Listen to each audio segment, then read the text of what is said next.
Everyone, math filament YouTube channel में एक बार फिर आपका स्वागत है। आज के वीडियो में हम लोग पढ़ने जा रहे हैं क्लास 12 की केमिस्ट्री। जो हम लोग आज हमारा जो टॉपिक है, हम लोग पढ़ रहे हैं सॉल्यूशन, यानी एनसीईआरटी चैप्टर 1 की बात हम लोग कर रहे हैं। और चैप्टर 1 में हम लोग पढ़ रहे हैं बिलियन के बारे में। बिलियन जिसको इंग्लिश में हम कहते हैं सॉल्यूशन। क्या कहते हैं इसको? सॉल्यूशन भी कहते हैं, ठीक है ना।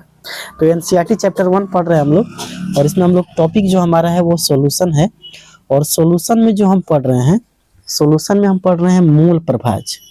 तो मोल प्रभाज हम लोग पढ़ रहे थे, और मोल प्रभाज के सारे न्यूमेरिकल, जिसको हम इंग्लिश में मोल फ्रैक्शन भी कहते हैं, तो मोल प्रभाज के सारे न्यूमेरिकल और जितने भी कॉन्सेप्ट थे वो हो चुके थे। ये मोल प्रभाज का आखिरी वीडियो होगा जिसमें हम केवल आपको मोल प्रभाज से संबंधित जितने भी ऑब्जेक्टिव सवाल हैं जो आपके एग्जाम में पूछे जा सकते हैं उसकी बात करेंगे इस वाले वीडियो में, ठीक है ना। तो ज़्यादा देरी ना करते हुए शुरू करते हैं आज के पहले सवाल से। पहला जो सवाल है, पहला सवाल आप देखेंगे, 1 बिलियन में घटक का मोल प्रभाज किसके बराबर होता है? ऑप्शन है घटक मोल बटे बिलियन के कुल मोल, घटक के मोल बिलियन के कुल आयतन, बिलियन के मोल और विलायक का द्रव्यमान, या घटक का द्रव्यमान और बिलियन के कुल द्रव्यमान। तो आप ध्यान से देखेंगे, हमने आपको जब पढ़ाया था, जब हम मोल प्रभाज पढ़ा रहे थे, तो उसमें हमने आपको बताया था, हमने आपको ये बताया था कि जो हम लोग एक्स ए निकालते हैं, जैसे एक्स ए, जैसे ए का हम निकाल रहे हैं, तो एक्स ए बराबर क्या होता है? एन ए बटे एन ए प्लस एन बी, ठीक है ना। यानी अगर बात करें, अगर एक्स ए मतलब कहने का मतलब है कि अगर कोई भी ऐसा बिलियन हम ले रहे हैं जिसमें केवल घटक 2 ही है, जैसे जरा इसको अच्छे से यहाँ समझ लेते हैं, देखिएगा। जैसे मान के चलिए हमारा जो बिलियन है वो बाइनरी सॉल्यूशन है। कैसा सॉल्यूशन है? बाइनरी सॉल्यूशन, जिसको हम कहते हैं द्विअंगी। क्या कहते हैं इसको? द्विअंगी बिलियन। द्विअंगी बिलियन है, ठीक है ना। हमने बिलियन के प्रकार में भी आपको ये समझा दिया है कि द्विअंगी बिलियन क्या होता है, ठीक है ना। तो द्विअंगी बिलियन का मतलब होता है कि इसमें जो घटक होंगे, इसमें जो घटक होंगे आपके, वो होंगे केवल 2, है ना। घटक कितने होंगे? 2 घटक जो होंगे वो 2 होंगे, बस 2 कैसे होंगे? देखिएगा, जैसे मान के चलिए एक है ए और एक है बी, ठीक है ना। तो हम यहाँ पे निकालना कैसे सीखे थे? हम लोग निकाले थे कि एक्स ए निकालना हो, अगर मान लीजिए 2 बिलियन का सोल्यूशन है, एक मान लीजिए बिले है और एक मान लीजिए विलायक है, ठीक है ना।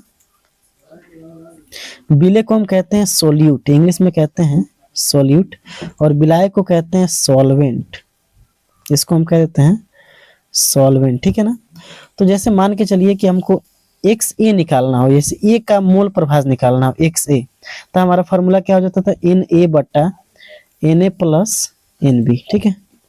अगर एक्स बी निकालना हो, मान के चलिए विलायक के मोल प्रभाज निकालना है, तो उस केस में हम एन बी बटे एन ए प्लस एन बी कहते हैं ना। यानी एन बी बटे एन टी, एन टी का मतलब क्या होता है? कुल मोल, है ना। तो हमने क्या देखा कि जिस घटक का भी हम मोल प्रभाज निकाल रहे हैं, उस घटक के मोल को ऊपर रख रहे हैं और कुल मोल को नीचे रख रहे हैं, ठीक है। अच्छा, मान के चलिए कि अगर हमारा जो बिलियन का प्रकार हो जाए वो त्रिअंगी हो जाए, त्रिअंगी बिलियन, है ना, जिसको हम कहते हैं टर्नरी सॉल्यूशन, ठीक है। टर्नरी सॉल्यूशन को हम जैसे मान के चलिए कि घटक में अब की बार 3 चीजें हैं, ए बी और सी, ठीक है ना। तो 3 घटक हो जाएगा जब, तो उस केस में हम एक से कैसे निकालेंगे? हम निकालेंगे एन ए बटा N A plus N B plus N C, यानी ए का जो मोल होगा वो ऊपर होगा, बाकी कुल मोल को हम क्या कर देंगे? नीचे। अगर उसी तरह एक्स बी निकालना हो तो क्या करेंगे? एन बी बटा N A plus N B plus N C. अच्छा, मान के चलिए एक्स सी निकालना हो, एक्स सी, तो एन ए प्लस एक्स सी निकालना है, ठीक है ना। यहाँ तो मिस्टेक नहीं ना हुआ है? हाँ, ठीक है। यहाँ पे थोड़ा सा गड़बड़ हो गया, देखिए कैसे। यहाँ पे हमको निकालना है एक्स सी, तो हम क्या करेंगे? एन सी बट्टा एन ए plus N B plus N C कर देंगे, ठीक है। तो इस तरह हम घटक के मोल को निकालते हैं। आप ध्यान से देखेंगे कि एन सी जो है बिलियन का मोल है, यानी जिस घटक का आप मोल प्रभाज निकाल रहे हो या मोल फ्रैक्शन निकाल रहे हो, उस घटक के मोल को ऊपर रखना है और बाकी उस बिलियन में कितने मोल उपस्थित हैं, कुल मोल, उसको नीचे रखना है। ठीक है, तो जरा हमारा जो ऑब्जेक्टिव था ये बताने का पर्पज ये था कि आपका एक बार रिवाइज हो गया। ठीक है, ध्यान से देखिएगा कि अगर हम बात कर रहे हैं कि 1 बिलियन में घटक का मोल प्रभाव किसके बराबर होगा, तो घटक के मोल कुल, हाँ देखिए ये ऑप्शन सही हो जाएगा, यानी घटक के मोल और बिलियन के कुल मोल के बराबर हो जाएगा। हमको आयतन से कोई मतलब नहीं है, द्रव्यमान से कोई मतलब नहीं है, द्रव्यमान से कोई मतलब नहीं है। ठीक है ना, तो इस तरह हमारा जो पहले सवाल का जो जवाब हो जाएगा वो ऑप्शन ए हो जाएगा। ठीक है, क्लियर है यहाँ तक? चलिए अगले सवाल की तरफ चलते हैं। अगला सवाल जो है क्या कह रहा है, कह रहा है कि किसी बिलियन के सभी घटकों का मोल प्रभाजों का योग हमेशा कितना होता है? विलायक के मोल के बराबर, 0 होता है, 100 होता है या 1 होता है? बहुत ही अच्छा सवाल है, कितनी बार हमने आपको बताया है लेकिन फिर भी बता देते हैं। ठीक है ना, देखिए अगर मान के चलिए एक्स ए है, दो मान लीजिए द्विअंगी बिलियन है, तो एक्स ए और एक्स बी इसका जो योग होगा वो 1 होता है। क्या होता है? 1, ये फॉर्मूला होता है। अब इसमें अगर आपको मान लीजिए एक्स ए निकालना हो तो 1 माइनस एक्स बी कर दोगे, अगर आपको एक्स बी निकालना हो तो 1 माइनस एक्स ए कर दोगे। ठीक है ना, ये फार्मूला भी हम काफी बार आपको यूज करके आपने जो कॉन्सेप्ट वाला जो थ्योरी वाला जो क्लास था उसमें हमने आपको समझाया था। अच्छा एक और बात है, मान के चलिए त्रिअंगी बिलियन हो गया, तो त्रिअंगी बिलियन में X A plus X B plus X C बराबर कितना हो जाएगा? 1, यानी कुल मोल प्रभाज को यदि आप जोड़ते हो तो वो हमेशा कितने के बराबर होता है? 1 के बराबर होता है। ठीक है ना, 1 के बराबर, ऑप्शन ए हमारा एकदम सही हो जाएगा। चलिए अगले क्वेश्चन की तरफ चलते हैं। अगला क्वेश्चन अगला जो क्वेश्चन नंबर 3 है उसकी बात किया जाए तो कह रहे हैं मोल प्रभाज की इकाई क्या होती है? ऑप्शन ए है मोल प्रति लीटर, ऑप्शन ए क्या कह रहे हैं? मोल प्रति लीटर, मोल प्रति किलोग्राम, ग्राम पर मोल या इकाईहीन। तो हमने आपको बताया था कि मोल प्रभाज का कोई मात्रक नहीं होता है। ठीक है ना, याद कीजिए थ्योरी क्लास में हमने आपको समझाया था इस चीज को कि मोल प्रभाज का कोई मात्रक नहीं होता, ये डायमेंशन लेस होता है और यूनिट लेस होता है। देखिएगा मोल प्रभाज की बात करें तो ये इकाई विहीन होता है। क्या होता है? इकाई विहीन, जिसको हम कहते हैं यूनिट लेस। क्या कहते हैं? यूनिट लेस इंग्लिश में। अच्छा एक और, इसको हम इकाई विहीन कहते हैं या बीमा विहीन भी कहते हैं। जिसका इकाई ही नहीं होगा उसका बीमा क्या होगा? तो इसको हम कहते हैं डायमेंशन लेस। ठीक है ना, तो अच्छा एक और सवाल आपके मन में आ सकता है, किसी भी मेरे भाई के सवाल में ये मन आ सकता है कि सर ये मात्रक विहीन और बीमाहीन क्यों होता है? तो चलिए आइए उसका भी समझ लेते हैं। ठीक है, याद कीजिए दोस्तों सारा जो चीज है वो फार्मूला पे ही है। एक्स ए की बात अगर हम करें तो हम जानते हैं एन ए बटा N A plus N B होता है। ठीक है ना, अच्छा एन ए का मात्रक क्या है? तो आप बोलेंगे मोल है। अच्छा मोल, इसका भी मात्रक तो मोल होगा और इसका भी मात्रक मोल होगा, जब दोनों को जोड़ेंगे तो मात्रक तो मोल ही आएगा ना। अच्छा ऊपर मोल है और नीचे मोल है तो कट गया, यानी इसका कोई मात्रक, ये मात्रक विहीन हो गया है ना। क्या हो गया दोस्तों? ये मात्रक विहीन। बात को समझिएगा आप लोग, है ना, मात्रक विहीन हो गया। तो यही चीज हम आपको समझा रहे थे कि जो मोल प्रभाज होता है उसका कोई भी मात्रक नहीं होता है। उम्मीद है आपको समझ में आया होगा। अगला जो सवाल है बहुत ही इंपॉर्टेंट है, आइए देख लेते हैं। कह रहा है, ये अक्सर सवाल ये पूछा जाता है कि तापमान में परिवर्तन करने पर मोल प्रभाज पर क्या प्रभाव पड़ता है? तो तापमान के साथ रैखिक रूप से बदलता है, तापमान घटने पर बढ़ता है, बढ़ने पर बढ़ता है या अपरिवर्तित रहता है? तो भाई साहब एक बात ध्यान रखना कि मोल प्रभाज का तापमान परिवर्तन पे कोई प्रभाव नहीं पड़ेगा, कोई प्रभाव नहीं, कोई प्रभाव नहीं। अब कोई प्रभाव नहीं पड़ेगा इसका मतलब इसका क्या रहेगा? ये अपरिवर्तित। क्या रहेगा? अपरिवर्तित। इस बात को हमने थ्योरी क्लास में भी आपको समझाया था। जो बच्चे डायरेक्ट यहाँ पे आके देख रहे हैं इस वाले क्लास को, तो आपसे एक मतलब हम्बल रिक्वेस्ट है कि आप पहले जाके शुरू से क्लास को देखना शुरू करें। जब आप स्टार्टिंग से पढ़ेंगे तो आपको वाकई में मजा आएगा कि केमिस्ट्री को हमने कितने बेहतरीन तरीका से और बहुत ही सरल तरीका से समझाने का प्रयास किया है।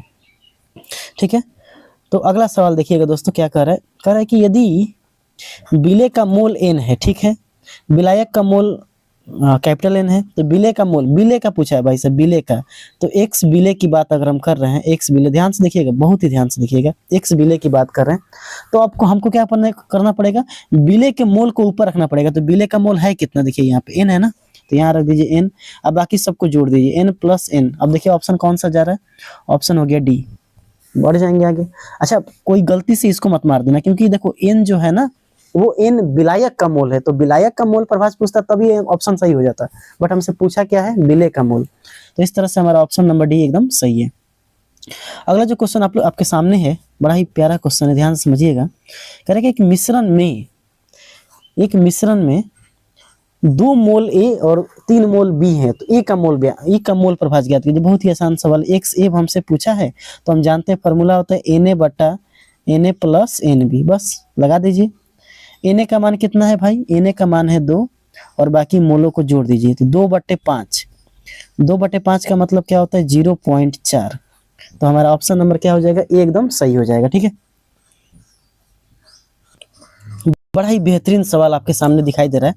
ये क्वेश्चन है कि शुद्ध जल का मोल प्रभाज कितना होता है, 55.5 या 18 या 1 या 0। बहुत ही इंपॉर्टेंट सवाल है। शुद्ध जल मतलब शुद्ध जल की अगर बात करें हम, तो इसमें कोई भी चीज उपस्थित नहीं है, केवल जल के अलावा। ठीक है ना। अच्छा दोस्तों, एक बात बताइए, जल की बात की, जल का फॉर्मूला क्या होता है, H2, इतना तो आपको पता ही होगा। इसको हम कहते हैं जल, क्या कहते हैं इसको, क्या कहते हैं, बोलते रहिए, जल, क्या कहते हैं इसको, जल। तो इसको हम कहते हैं दोस्तों जल। ठीक है, अब जल की बात अगर किया जाए तो जल का हम देखिए, हम मोल प्रभाज निकालने के लिए हमको क्या चाहिए, मोल चाहिए ना। तो देखिए अगर जल का मोल कितना होगा, तो देखिए अगर हम बात करें, एक ही चीज़ है इसमें, है ना, मतलब कहने का मतलब ये है कि इसमें हमारे पास बस एक ही चीज़ मौजूद है, वो भी शुद्ध जल। तो देखिए अगर मोल की बात किया जाए तो हम ऐसे निकालेंगे, एक्स जल बराबर ऊपर रखेंगे जल का मोल। अच्छा, नीचे कोई चीज़ है ही नहीं है, बस मिलावट कोई है नहीं, जल का मोल है, नीचे कुल मोल रखेंगे, तो कुल मोल में क्या है, खाली जल है ना है, इसका मतलब ये भी एक होगा और ये भी मान लीजिए कुछ होगा, एक्स होगा, है मान के चलते एक्स इसका आया और इसका भी एक्स आया, तो दोनों का बराबर ना होगा, क्योंकि जो मोल बिलियन में उपस्थित होता है वो उसको हम ऊपर रखते हैं, या कुल मोल वही है, केवल जल ही है। तो एक्स को काट देंगे तो कितना आ जाएगा 1, यानी इसका कितना हो जाएगा मोल प्रभाज, शुद्ध जल का मोल प्रभाज हो जाएगा 1। क्लियर है यहाँ तक, क्या यहाँ तक मेरी बात समझ में आ गई। देखिए भाई, केवल उस बिलियन में जल ही है, जल के अलावा और कोई रहता तब ना कुल में बताते। तो कुल मोल भी n है, इसको अच्छे से थोड़ा समझाते, कुल मोल भी मान लीजिए n है और ये भी n है, तो कट के कितना हो जाएगा, 1 ना हो जाएगा। क्या बात समझ में आ गई, आनी चाहिए, आना ही पड़ेगा आपको, आपके पास कोई चारा नहीं है। ठीक है ना। अगला क्वेश्चन देखिए, अगला क्वेश्चन क्या कह रहा है, कह रहे कि मोल प्रभाज और मोलरता में मुख्य अंतर क्या है। बहुत अंतर है भाई साहब, देखिए समझिएगा ध्यान से।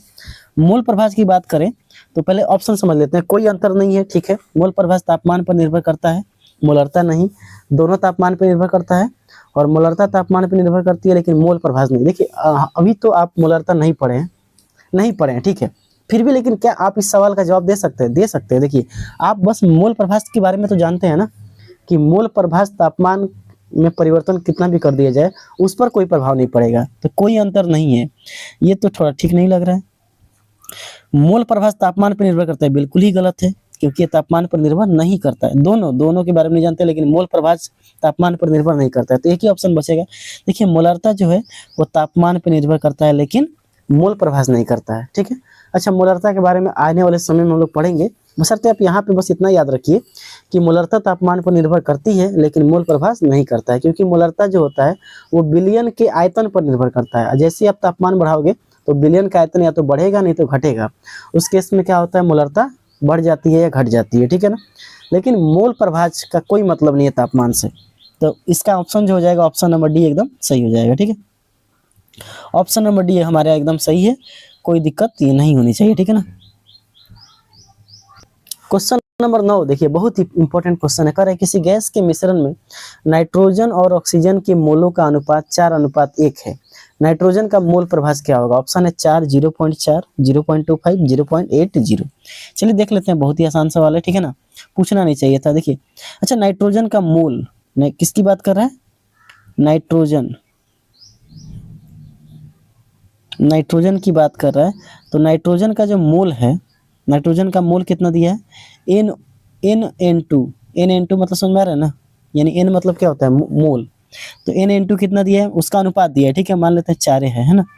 NO2 कितना है दोस्त, NO2 1 है। ठीक है, अब आपसे पूछा क्या है, नाइट्रोजन का मोल प्रभाज, तो यानी XN2 पूछा है, ठीक है ना। तो क्या करेंगे, इसके मोल को ऊपर रखेंगे या कुल मोल यानी 4 + 1 को नीचे रख देंगे। तो 4/5 कटाएंगे तो कितना हो जाएगा 0.8। 0.8 ऑप्शन नंबर डी सही है, ठीक है ना। ऑप्शन नंबर डी पे सही मारेंगे और आगे बढ़ जाएंगे, ठीक है। अगला क्वेश्चन बेहद बहुत ही इंपॉर्टेंट और पूछने वाला सवाल है, ठीक है ना। क्वेश्चन क्या करे दोस्त, करे कि बेंजीन और टोलीन के आदर्श विलयन में वाष्प अवस्था में मोल प्रभाज किस पर निर्भर करती है? केवल शुद्ध अवस्था में उनके वाष्प दाब पर, केवल उनके अणुभार पर, वायुमंडलीय दाब पर, या द्रव अवस्था में उसके मोल और शुद्ध वाष्प के दाब पर? मोल प्रभाज देखिए भाई, ये थोड़ा क्वेश्चन हम लोग आगे पढ़ेंगे, ठीक है ना। फिर भी क्या आप इसका जवाब नहीं दे सकते हैं? दे सकते हैं ना, आराम से दे सकते हैं। देखिएगा,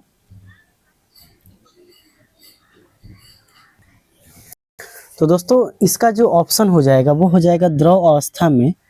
ऑप्शन इसका हो जाएगा द्रव अवस्था में उसके मोल प्रभाज और शुद्ध वाष्प दाब दोनों पर, ठीक है ना। द्रव अवस्था में उसके मोल प्रभाज और शुद्ध वाष्प दाब के दोनों पर, ठीक है। समझिएगा ध्यान से इस बात को। थोड़ा सा आपको आगे ये पढ़ना हम लोगों को, ठीक है ना। अगला जो टॉपिक होगा जिसका नाम है अणुसंख्यक गुणधर्म, कोलिगेटिव प्रॉपर्टी, उसमें हम इसको बहुत ही अच्छे से डिस्कस करेंगे। और कोलिगेटिव प्रॉपर्टी जो है मेनली वो मोल प्रभाज पे ही आधारित है। दो चीजें वहाँ पे बहुत ज्यादा आएंगी, एक आएगी मोल प्रभाज और दूसरा आएगा मोललता।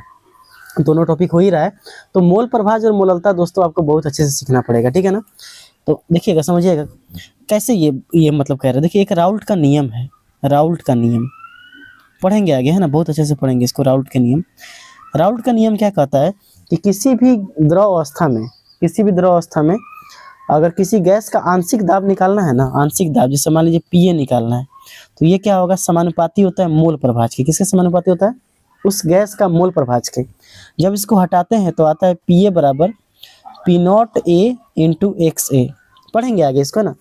ये जो PA है, P0A, इसको जो P0A को हम कहते हैं, इस P0A का नाम है शुद्ध जल में आंशिक दाब, शुद्ध जल में उपस्थित आंशिक दाब, है ना। बस समझ में आ रहा है कि नहीं? तो कहने का मतलब ये PA जो है वो द्रव अवस्था में आंशिक दाब, द्रव अवस्था में आंशिक दाब, ठीक है। इसको हम ये कहते हैं, मतलब partial pressure in liquid state, ठीक है। इंग्लिश में कहते हैं partial pressure in liquid state. ये जो है शुद्ध अवस्था में, मतलब केवल उसमें A है, तो उस केस में इसका दाब कितना होगा, आंशिक दाब। शुद्ध अवस्था में आंशिक वाष्प दाब, शुद्ध अवस्था में आंशिक वाष्प दाब। और ये जो है द्रव अवस्था में A का मोल प्रभाज है ना, ये क्या है, मोल प्रभाज, ठीक है। तो आप देख रहे हैं ना कि यहाँ पे जो अगर इस क्वेश्चन की बात किया जाए तो कह रहा है कि बेंजीन और टोलीन के आदर्श विलयन में वाष्प अवस्था में मोल प्रभाज किस पर निर्भर करता है? द्रव अवस्था में उसके मोल प्रभाज और शुद्ध वाष्प दाब दोनों पे। तो यहाँ पे समझ में आया PA कैसे निकालेंगे। अच्छा, PB निकालना हो, अगर मान के चलिए PB निकालना हो तो क्या करेंगे, P0B × XB, ठीक है ना। PT निकालना हो तो क्या करते हैं भाई, तब क्या करते हैं, इसको जोड़ देते हैं, ठीक है ना। जैसे आपने PA निकाला उस तरह PB निकाल दो। तो इसको जब PT करेंगे तो हो जाएगा PA + PB, यानी PA + PB का मतलब क्या हो गया, P0A × XA + P0B × XB, ठीक है ना। ये आपका PT का फॉर्मूला हो जाता है, जो हम आगे राउल्ट का नियम पढ़ेंगे तो उसमें बताएंगे। एक और बात समझिएगा कि अब हमको निकालना है वाष्प अवस्था में मोल प्रभाज। वाष्प अवस्था में मोल प्रभाज, मान लीजिए A का मोल प्रभाज निकालना चाहते हैं ना, A का मोल प्रभाज निकालना चाह रहे हैं, ठीक है ना। तो जब A का आप मोल प्रभाज निकालना चाह रहे हो तब क्या करोगे आप, तब आप करोगे PA, यानी A का आंशिक दाब कितना है, PA आंशिक दाब बटे PT, यानी A के आंशिक दाब अब बट्टा में क्या कर देंगे PT। तो A का आंशिक दाब कितना आया था, अभी हम लोग निकाले थे। A का जो आंशिक दाब आया था P0A × XA आया था, PT अभी हम लोग निकाले थे P0A × XA + P0B × XB। तो ये हमारा हो जाता है इसका निकालने का फॉर्मूला। तो इसमें आप देख रहे हैं ना, वाष्प दाब और मोल प्रभाज दोनों पे ये निर्भर कर रहा है, ठीक है कि नहीं। थोड़ा हमको लग रहा है आपको समझ में कम आ रहा होगा, फिर भी कोशिश जरूर करें, ठीक है ना। राउट का नियम हम लोग पढ़ेंगे तो इसी तरह से इसको बनाएंगे। खैर अभी याद कर लीजिए, इसका आंसर क्या हो जाएगा, ऑप्शन नंबर डी। आगे जब हम लोग पढ़ेंगे तो बढ़िया से समझ जाएंगे इस चीज़ को। अगला क्वेश्चन क्या कर रहा है, किसी घटक का मोल प्रभाव 0.2 है, उसका मोल प्रतिशत क्या होगा। बहुत ही इंपॉर्टेंट क्वेश्चन है, मोल प्रतिशत क्या होगा। आसान भी है, ठीक है ना, समझिएगा ध्यान से। इस सवाल में है नहीं कुछ, लेकिन आइए आपको समझा देते हैं। फिर भी एक बात आप ध्यान से समझिएगा कि किसी घटक का मोल प्रभाव 0.2% है ना, 0.2 किसका है, किसी भी घटक का। मान के चलिए कि ये XA है, मान, हाँ, और उसका मोल प्रतिशत निकालना है। तो मोल प्रतिशत कैसे निकालोगे बताओ। तो देखो, अगर 0.2 XA है तो XB कितना होगा। मान के चलो कि दो ही इसमें चीज उपस्थित है, तो XB कितना हो जाएगा, 0 घटाएंगे ना। अभी आपको हमने फार्मूला बताया था, 1 माइनस XA, यानी 1 माइनस 0.2। जब इसको घटाओगे तो 0.8 है ना।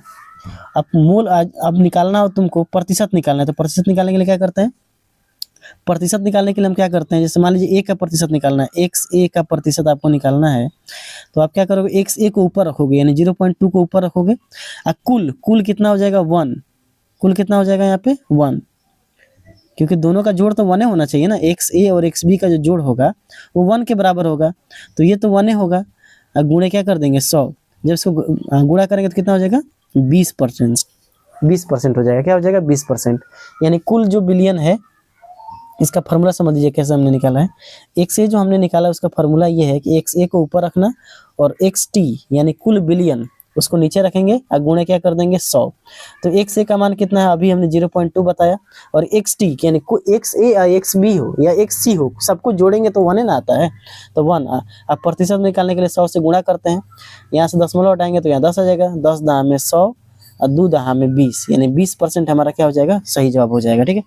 देखिए दोस्तों, इसको बनाने का ना सबसे आसान तरीका यही था कि अगर कभी भी मोल प्रभाज दिया हो, मान के चलिए मोल प्रभाज दिया था, यहाँ पे मोल प्रभाज दिया था कितना, 0.2। तो मोल क्या पूछे जाए, क्या पूछ रहा है हमसे, मोल प्रतिशत पूछ रहा है। तो जैसे ही मोल प्रतिशत आपसे पूछा ना, तो आप कुछ मत कीजिएगा। मोल प्रतिशत अगर आपसे पूछ दिया तो 0.2 गुणे 100 कर दो डायरेक्ट, क्योंकि बटा 1 आएगा तो उसका तो कोई मतलब है नहीं। 20% हमारा क्या हो जाएगा, आंसर। ये आसान तरीका आपको अच्छा लगा होगा, ठीक है ना। तो ऐसे आप आसानी से क्या कर सकते हैं, बना सकते हैं। कोई दिक्कत है यहाँ पे, नहीं होनी चाहिए, उम्मीद है नहीं होनी चाहिए। अगला क्वेश्चन देखिएगा। अच्छा, इसका ऑप्शन जो होगा वो देख लीजिए। इसका ऑप्शन हो जाएगा क्या, देखिए option number C. Option number C इसका क्या हो जाएगा, बिल्कुल सही जवाब हो जाएगा, ठीक है ना। तो इस क्वेश्चन का ऑप्शन नंबर सी एकदम सही है। अगला जो क्वेश्चन है बहुत ही इंपॉर्टेंट क्वेश्चन है, आई थिंक। आइए इसको देख लेते हैं। कह रहा है, क्या कर रहा है क्वेश्चन कि 90 ग्राम जल H2O में 10 ग्राम विलेय है। 90 ग्राम जल H2O में 10 ग्राम विलेय है। जल के मोल ज्ञात करने के लिए किस परमाणु भार का उपयोग करोगे, है ना। तो जल के मोल अगर ज्ञात करना है आपको, ठीक है, तो जल का मोल चलिए निकालते हैं।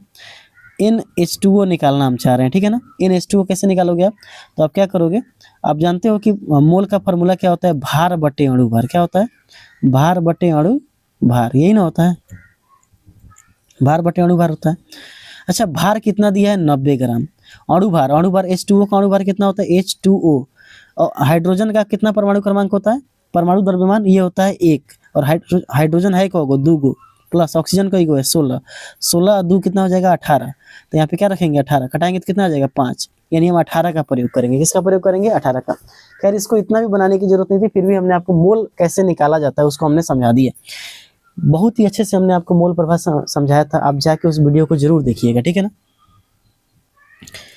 क्वेश्चन है कि मोल प्रभाव की गणना के लिए क्या जानना आवश्यक है। बहुत ही आसान सवाल है कि मोल प्रभाव, सभी घटकों का मोलर द्रव्यमान पता हो, बिल्कुल, और उसका द्रव्यमान पता हो। हाँ ठीक है, देखिए क्योंकि हम जानते हैं मोल अगर पता चल गया तो मोल का फॉर्मूला क्या होता है, भार बटे अणु भार। भार बटे क्या होता है, अणु भार, यानी वेट बाई मोलिकुलर वेट। अब अणु भार को हम लोग मोलर द्रव्यमान भी कहते हैं। क्या कहते हैं, मोलर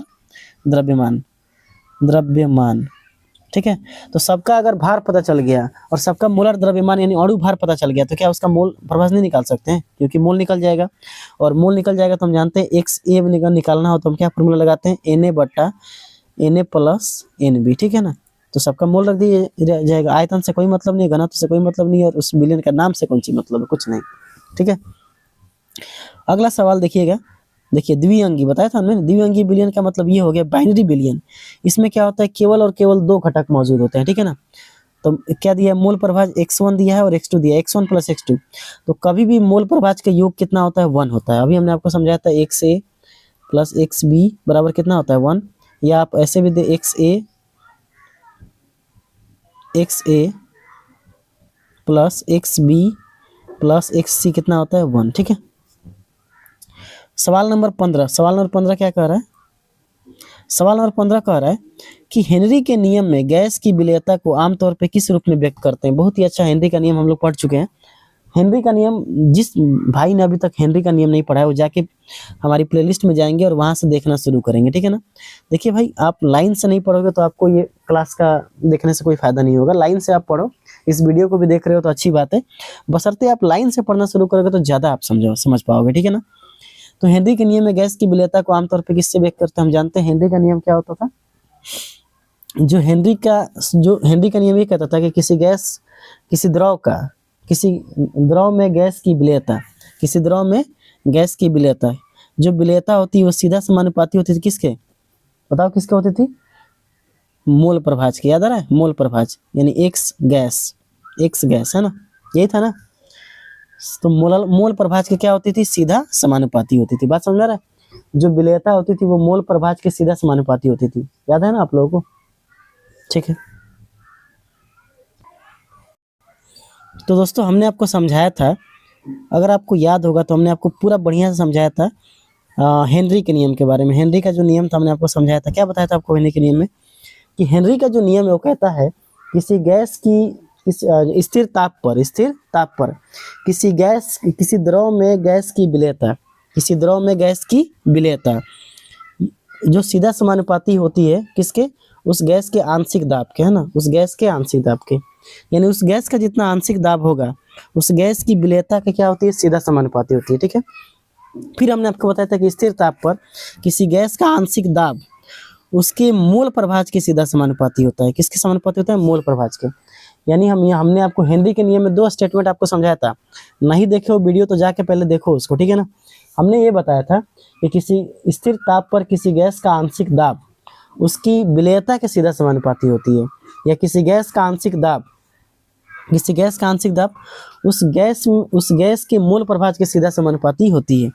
फिर यहाँ पे जब इस चिन्ह को हटाते हैं प्रोपोर्शनलिटी कांस्टेंट को, तो यहाँ पे एक आता है KH इंटू एक्स गैस। ठीक है ना, KH इंटू एक्स गैस। अब देखिएगा, समझिएगा ध्यान से, यहाँ पे जो P है इसको हम कहते हैं गैस का आंशिक दाब, गैस का आंशिक दाब। ठीक है, गैस का आंशिक दाब। KH को कहते हैं हेनरी कांस्टेंट, KH को क्या कहते हैं, हेनरी स्थिरांक। एक्स गैस का मतलब क्या है, गैस का मोल प्रभाज, गैस का मोल प्रभाज। ठीक है, गैस का मोल प्रभाज।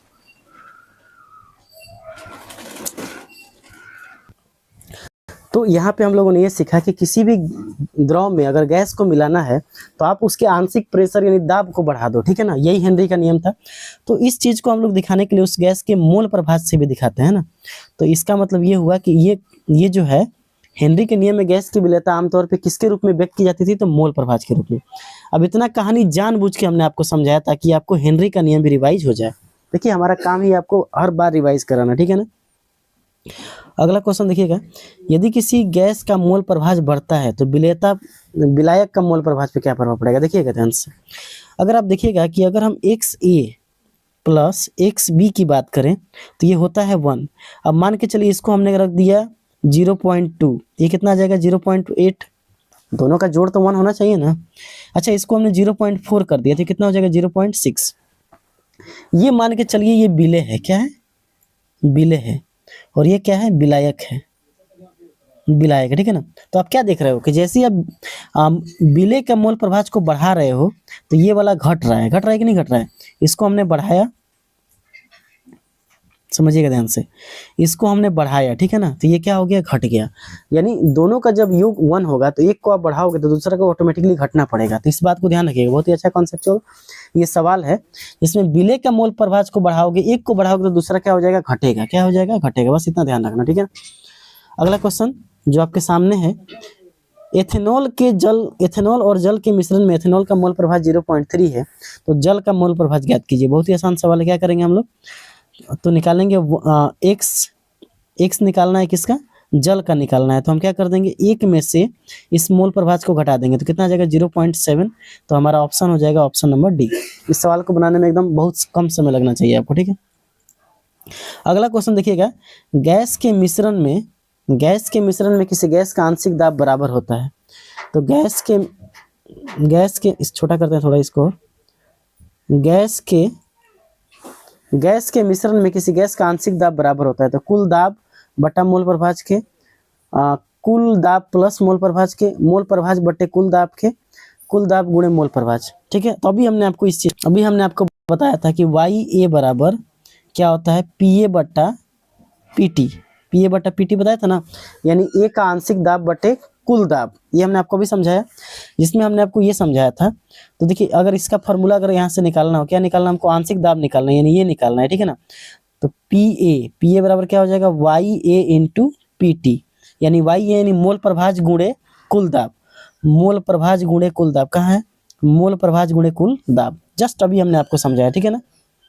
देखिएगा कैसे, जैसे ये अगर हम पी ए की बात करें तो पी ए हमारा क्या है, एक गैस का आंशिक दाब है। क्या है, ए गैस का आंशिक दाब है, ठीक है ना। ए गैस का क्या है, आंशिक दाब, यानी partial pressure of A gas A, ठीक है। पीटी की बात करें तो ये कुल दाब है। क्या है, कुल दाब है। दो बार इसको समझ लीजिए, है ना, एक बार और समझा चुके हैं, फिर समझ लीजिए। और जो वाई ए है दोस्तों, वाई ए ये वाष्प अवस्था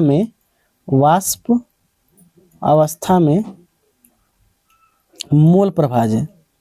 वाष्प अवस्था में क्या है, मोल प्रभाज है। तो हमने यहाँ पे आपको समझा दिया। अब इसका फॉर्मूला हमने जस्ट आपको बताया था। क्या बताया था दोस्तों, अगर आपको देखिएगा राउल्ट का नियम जस्ट हमने आपको समझाया कि पीए जो होगा वो समानुपाती होगा किसके, एक्स ए के। जब इसको आप ऐसे लिखोगे तो पीए बराबर क्या हो जाएगा, P not A into X A, समीकरण 1, ठीक है। आगे पढ़ेंगे इसको। पी बी बराबर क्या हो जाएगा, एक्स बी, यानी पी बी बराबर हो जाएगा P not B into X B. जब दोनों समीकरणों को आप जोड़ दोगे तो क्या मिल जाएगा आपको, पीटी मिल जाएगा। क्या मिल जाएगा, पीटी मिलेगा आपको, पीटी बराबर क्या हो जाएगा, P A plus P B. अब पी ए का मान निकाल चुके हैं, P not A plus X A, इसको निकाल चुके हैं P not B into X B, ठीक है। ये जितने भी चीजें हम आपको निकाल के बता रहे हैं, सब द्रव अवस्था में, ठीक है ना। अब वाष्प अवस्था में आपको निकालना है तो फॉर्मूला हमने आपको जस्ट बताया, वाई ए बराबर कैसे करेंगे। अगर ए का निकालना हो तो क्या करेंगे, इसके पी ए को ऊपर रखेंगे बटे पी टी रखेंगे, है ना। अब पी ए का मान अभी हम लोग जस्ट निकाला, देखिए यहाँ पे कहाँ गया पी ए का मान है, देखिए ये वाला है पी ए का मान, इसको रख दीजिए वहाँ पे। कुल दाब आपको पता ही है कैसे निकालना है। तो पी ए का मान जैसे आप रखोगे तो P not A into X A, और बाकी पी टी बराबर क्या होगा, P not A into X A, P not B into X B. तो ये आपका फॉर्मूला हो जाएगा वाई ए का, है ना। अच्छा, अगर आपको वाई बी निकालना हो तो सेम टू सेम ऐसे ही निकाल लेंगे। वाई बी बराबर कैसे निकालोगे, तो पी नॉट बी, अब की बार पी नॉट बी कर देना, जिसका मोल प्रभाज निकाल रहे हो उसके प्रेशर को ऊपर रख देना, है ना, आंशिक दाब को, और पीटी कर दो। तो यहाँ पे हो जाएगा P not B into X B बट्टा P not A into X A plus P not B into X B. तो ये हमारा वाई बी का भी फॉर्मूला हो गया। तो बस हमको आपको यही बताना था कि हमारा जो क्वेश्चन था उसका जो आंसर बहुत सिंपल था, ठीक है ना। ये चीज़ें हम लोग आगे पढ़ेंगे, बस आपको हमने समझा दी है थोड़ी की देर के लिए। तो आप इस चीज़ को याद भी कर सकते हैं कि गैस के मिश्रण में गैसों का आंशिक दाब जो बराबर होता है कुल दाब गुणे मोल प्रभाज के। अगले सवाल की तरफ चलते हैं। द्रव्यमान की दृष्टि से 25% द्रव्यमान की दृष्टि से द्रव्यमान की दृष्टि से 25% विलयन का क्या अर्थ है? देखिए, द्रव्यमान की दृष्टि से 25% विलयन का यही अर्थ है कि हमारा विलेय जो होगा, विलेय होगा 25 ग्राम, तो विलायक कितना होगा? विलायक हमारा हो जाएगा 75 ग्राम, ठीक है। अच्छा, यानी इसका मतलब ये भी हुआ कि 100 ग्राम बिलियन में 100 ग्राम बिलियन में 100 ग्राम बिलियन में 100 ग्राम बिलियन में विलेय की मात्रा कितनी है दोस्तों? विलेय की मात्रा 25 ग्राम है। कितनी ग्राम है? 25 ग्राम। बस यही इसका मतलब हुआ। तो अब देख लीजिए जो भी ये पे कह रहा है, इसको थोड़ा बड़ा भी कर दिया हमने आपको समझाने के लिए। ऑप्शन सुनिएगा ध्यान से। द्रव्यमान की दृष्टि से 25% विलयन का क्या अर्थ है? तो 100 ग्राम विलयन में 25 ग्राम विलेय, बस ये कोई नहीं होगा, ठीक है ना। ऑप्शन नंबर ए क्या हो जाएगा? सही। अगला क्वेश्चन देखिएगा, तो अगला क्वेश्चन क्या कर रहा है कि किस स्थिति में विलेय और विलायक के मोल प्रभाव समान होंगे? तो किस स्थिति में विलायक और विलेय के मोल प्रभाव समान होंगे? तो भाई समान होंगे, मोल प्रभाव को समान करना है। तो समान कब होगा? जब उसकी मोलों की संख्या बराबर होगी, यानी XA और XB ये दोनों बराबर हो जाए, X हो जाए। तो देखिए गलती हो गया, 1 मिनट रुकिएगा। हमको मोल प्रभाव बराबर करना है, तो हमको क्या करना पड़ेगा? Na बराबर NB बराबर हम N कर लेते हैं ना, क्या कर लेते हैं? N, यानी दोनों के मोल को हम बराबर मान लेते हैं। तो जैसे ही दोनों के मोल को बराबर मानोगे तो XA कैसे निकालोगे? XA बराबर हो जाएगा Na बट्टा Na प्लस NB, ठीक है ना। तो Na का मान कितना है? N, और कुल मोल हो जाएगा N प्लस N, ठीक है, N प्लस N। अब क्या करोगे आप? XA बराबर है N बट्टा 2N, है ना। N से N कैंसिल, तो 1/2, 1/2 का मतलब कितना हो जाएगा? 0.5। अब क्या करो? XB निकालो तुम, है ना। XB जब निकालिएगा आप लोग तो हो जाएगा NB बट्टा Na प्लस NB, ठीक है ना। अब देखिए NB का मान कितना है? वो भी तो N है ना, तो यहाँ रख दीजिए N, क्योंकि सब बराबर है। तो यहाँ पे N प्लस N, ठीक है ना। तो N बट्टा 2N, N से N कैंसिल, तो यहाँ हो जाएगा 1/2, तो 0.5, ठीक है। तो दोनों का मोल बराबर हो गया ना, इस दोनों का मोल प्रभाव बराबर हो गया।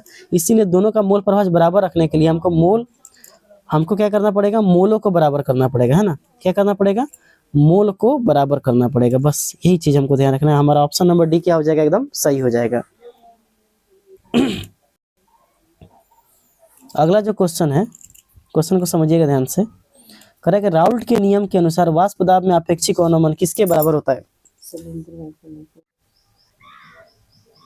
तो अगला क्वेश्चन है दोस्तों, कह रहा है कि राउल्ट के नियम के अनुसार, क्वेश्चन नंबर 21 है, राउल्ट के नियम के अनुसार वाष्प दाब में अपेक्षिक अवनमन किसके बराबर होता है, ठीक है ना। तो एक्चुअल में जो वाष्प दाब में अपेक्षिक अवनमन होता है, अगर आप अभी तो फिलहाल ये अणुसंख्या गुणधर्म की बात हम लोग ये उसमें का क्वेश्चन पूछ दिया गया है, क्योंकि देखिए हम लोग पढ़ रहे हैं मोल प्रभाव, तो मोल प्रभाव जहाँ जहाँ आता होगा वहां से तो क्वेश्चन को रिलेट करेगा ही। फिर भी अगर इसकी तो पढ़ाई अभी आपका नहीं हुआ है, लेकिन फिर भी हम आपको इसको बता देते हैं कि इसका जो आंसर होगा विलेय का मोल प्रभाव। अब थोड़ा यहाँ पे इसकी जानकारी लेना बहुत ही जरूरी है कि आखिर ऐसा क्यों भाई, ऐसा क्यों। तो आइए समझ लेते हैं इस चीज को। देखिएगा, एकदम व्हाइट पेज पे चलते हैं। देखिए हम लोग ये जो प्रॉपर्टी है इसका नाम है अणुसंख्यक गुणधर्म, अणुसंख्यक गुणधर्म, जिसको हम इंग्लिश में कहते हैं कोलिगेटिव प्रॉपर्टी। क्या कहते हैं इसको इंग्लिश में? कोलिगेटिव प्रॉपर्टी, ठीक है ना। कोलिगेटिव प्रॉपर्टी, और कोलिगेटिव प्रॉपर्टी की बात किया जाए तो कोलिगेटिव प्रॉपर्टी की संख्या होती है 4, ठीक है ना। पढ़ेंगे जब होगा तब, ये फिलहाल के लिए हम लोग उतना जानकारी नहीं लेना चाहते हैं। यहाँ पे समझिएगा, एक जो हम लोग प्रॉपर्टी पढ़ेंगे, सबसे पहली प्रॉपर्टी है वाष्प दाब में अवनमन। वाष्प दाब में अवनमन, वाष्प दाब में अवनमन, इसको हम कहते हैं relative lowering of vapour pressure. Relative lowering of vapour pressure, ठीक है। Relative lowering of vapour pressure, जब वहां पढ़ेंगे तो इसको बढ़िया से डिटेल में जानकारी लेंगे, तो समझिएगा ध्यान से। अब ये क्या कहता है, जैसे देखिएगा, जब किसी शुद्ध विलायक, जैसे मान लीजिए पानी हो गया है ना, तो पानी में कोई अवाष्पशील विलय मिलाते हैं, जैसे समझिएगा ध्यान से, जैसे मान के चलिए पानी है, अभी बिल्कुल शुद्ध है ना, विलायक है, और विलायक के रूप में हमने मिला दिया है जल को, ठीक है ना, एकदम शुद्ध है, अभी इसमें कोई भी अशुद्धियां मौजूद नहीं है। अब हम क्या करते हैं, ये शुद्ध विलायक जैसे पानी में एक अवाष्पशील विलय, अब ये अवाष्पशील क्या होता है, अवाष्पशील का मतलब होता है कि वैसा वैसा पदार्थ जो अपना भाप नहीं बना सकता है, जैसे मान लीजिए चीनी, चीनी का कोई भाप थोड़ी बनेगा, तो अवाष्पशील विलय, अवाष्पशील विलय को मिलाते हैं तो होता क्या है कि इसकी विलायक का वाष्प दाब कम हो जाता है, विलायक का क्या हो जाएगा, विलायक का जो वाष्प दाब होगा कम हो जाएगा। कैसे कम होता है, अब आगे पढ़ेंगे ना, विलायक का वाष्प दाब ये क्या हो जाता है, कम हो जाता है, ठीक है ना। बस यही चीज है, क्या मतलब कहने का मतलब यह है कि जब भी किसी वाष्पशील विलायक में, जब भी किसी वाष्पशील विलायक में या शुद्ध विलायक में हम अवाष्पशील विलय को मिलाते हैं तो विलायक का जो वेपर प्रेशर होता है यानी वाष्प दाब क्या हो जाता है, कम हो जाता है। तो जैसे ही कम हो जाता है तो इसका समझिएगा, जैसे मान के चलिए शुद्ध विलायक का वाष्प दाब, शुद्ध विलायक का जो वाष्प दाब है वो मान के चलिए दिया है पी नॉट, क्या दिया है, शुद्ध विलायक का, शुद्ध विलायक का वाष्प दाब, शुद्ध विलायक का वाष्प दाब, इसकी बात करें तो इसका वाष्प दाब ये मान के चलिए दिया है पी नॉट, क्या दिया है, पी नॉट, ठीक है ना, ठीक है। और विलयन का वाष्प दाब, विलयन का वाष्प दाब, विलयन का वाष्प दाब ये दिया है पीएस, क्या दिया है, पीएस, यानी पीएस यानी वाष्प दाब किसका, विलयन का, एस मतलब क्या होता है, सॉल्यूशन, ठीक है। अब ध्यान समझिएगा, तो होगा क्या कि जैसे हमने अवाष्पशील विलय को मिलाया तो क्या हुआ कि जो विलायक का जो वाष्प दाब है, विलयन का वाष्प दाब है ना, उस विलयन का वाष्प दाब में कमी आ गया। कितना कमी आया, तो देखिएगा पहले होता था पी नॉट, अब हो गया पीएस, इसको कहते हैं वाष्प दाब में अवनमन, क्या कहते हैं, वाष्प दाब में अवनमन, वाष्प दाब में अवनमन, ठीक है। अब देखिए एक चीज होता है आपेक्षिक अवनमन का मतलब क्या होता है, आपेक्षिक अवनमन का मतलब क्या होता है, आपेक्षिक अवनमन ये होता है, जैसे देखिए जैसे कितना का कमी हुआ उसको रखेंगे ऊपर, तो P not minus P S, ये कमी हो गया। अब बटा कितना पहले था, तो पहले कितना था, तो पहले पी नॉट था ना, तो पहले था पी नॉट, तो ये आपका हो गया फार्मूला। तो ये आपेक्षिक अवनमन की बात हमने कर दी है, ठीक है ना। अब राउल्ट के नियम के अनुसार यहीं पे बताया गया है क्या कि जो किसी तनु विलयन में कोई भी डाइल्यूट सॉल्यूशन है, अगर वाष्प दाब का आपेक्षिक अवनमन जो होगा, ध्यान समझिएगा, वाष्प दाब का आपेक्षिक अवनमन, वाष्प दाब का आपेक्षिक अवनमन जो होगा वो सीधा समानुपाती होगा विलय के मोल प्रभाज के। बस इतना ही चीज बताना था, इतना ही बताने के लिए आपको इतना समझाना पड़ा, ठीक है ना, कि किसके समानुपाती होगा, विलय के मोल प्रभाज के समानुपाती होगा। तो यही उसका आंसर जो होगा जो हम लोग पढ़ रहे थे, ठीक है ना। अब इतना समझाने के लिए इतना हमको बताना आपको इसलिए पड़ा था कि आपको एक आइडिया मिल जाए, हम ऐसे तो कुछ नहीं लिख देंगे ना। अब देखिए वाष्प दाब का अवनमन की बात की जाए तो पी नॉट, ये हमने अभी निकाला था, P not minus P S बटे पी नॉट, है ना, और ये किसके समानुपाती हो जाएगा, एक से सॉल्यूट के समानुपाती हो जाएगा, यानी विलय के मोल प्रभाज के समानुपाती हो जाएगा। बात समझ में आ रहा है कि नहीं, विलय के मोल प्रभाज के समानुपाती हो जाएगा। क्लियर है यहाँ तक, बोलिए समझ में आ रहा है कि नहीं आप लोगों को विलय। अब इस बात को समझिएगा, इस चीज को और भी अच्छे से लिख सकते हैं, जैसे इसी को ऐसे लिख सकते हैं, P not minus P S बटे पी नॉट बराबर आई एक्स सॉल्यूट। अब आई क्या है, ये वांट ऑफ फैक्टर है, तो इसको हम लोग आगे वाले वीडियो में देखेंगे। फिलहाल इतना समझ जाइए कि विलय के मोल प्रभाज के सीधा समानुपाती होता है, बस। अब आपका जो क्वेश्चन था उस क्वेश्चन को देख लीजिए, यहाँ पे उस क्वेश्चन की बात करें तो विलय के मोल प्रभाज के समानुपाती होता है। देखिए हमने आपको क्या बताया, और संख्या गुणधर्म पढ़ रहे हैं, और संख्या गुणधर्म जो होता है ये होता है वाष्प दाब में अवनमन एक और संख्या गुणधर्म में, और संख्या गुणधर्म जो होता है ये कणों की संख्या पर निर्भर करता है, ठीक है ना। इसमें जब भी किसी विलयन में अगर आप अवाष्पशील विलय को मिलाते हैं, जब भी किसी विलायक में जब भी किसी विलायक में, तो जब भी किसी विलायक में एक अवाष्पशील विलयन को मिलाते हैं तो विलायक का जो वाष्प दाब होता है वो कम हो जाता है। अब आप पूछेंगे क्यों कम होता है, तो इसका जवाब यहाँ पे नहीं दिया जा सकता है, ठीक है ना। इसका जवाब देंगे उस वाले टॉपिक में जब इसको विस्तार से पढ़ेंगे।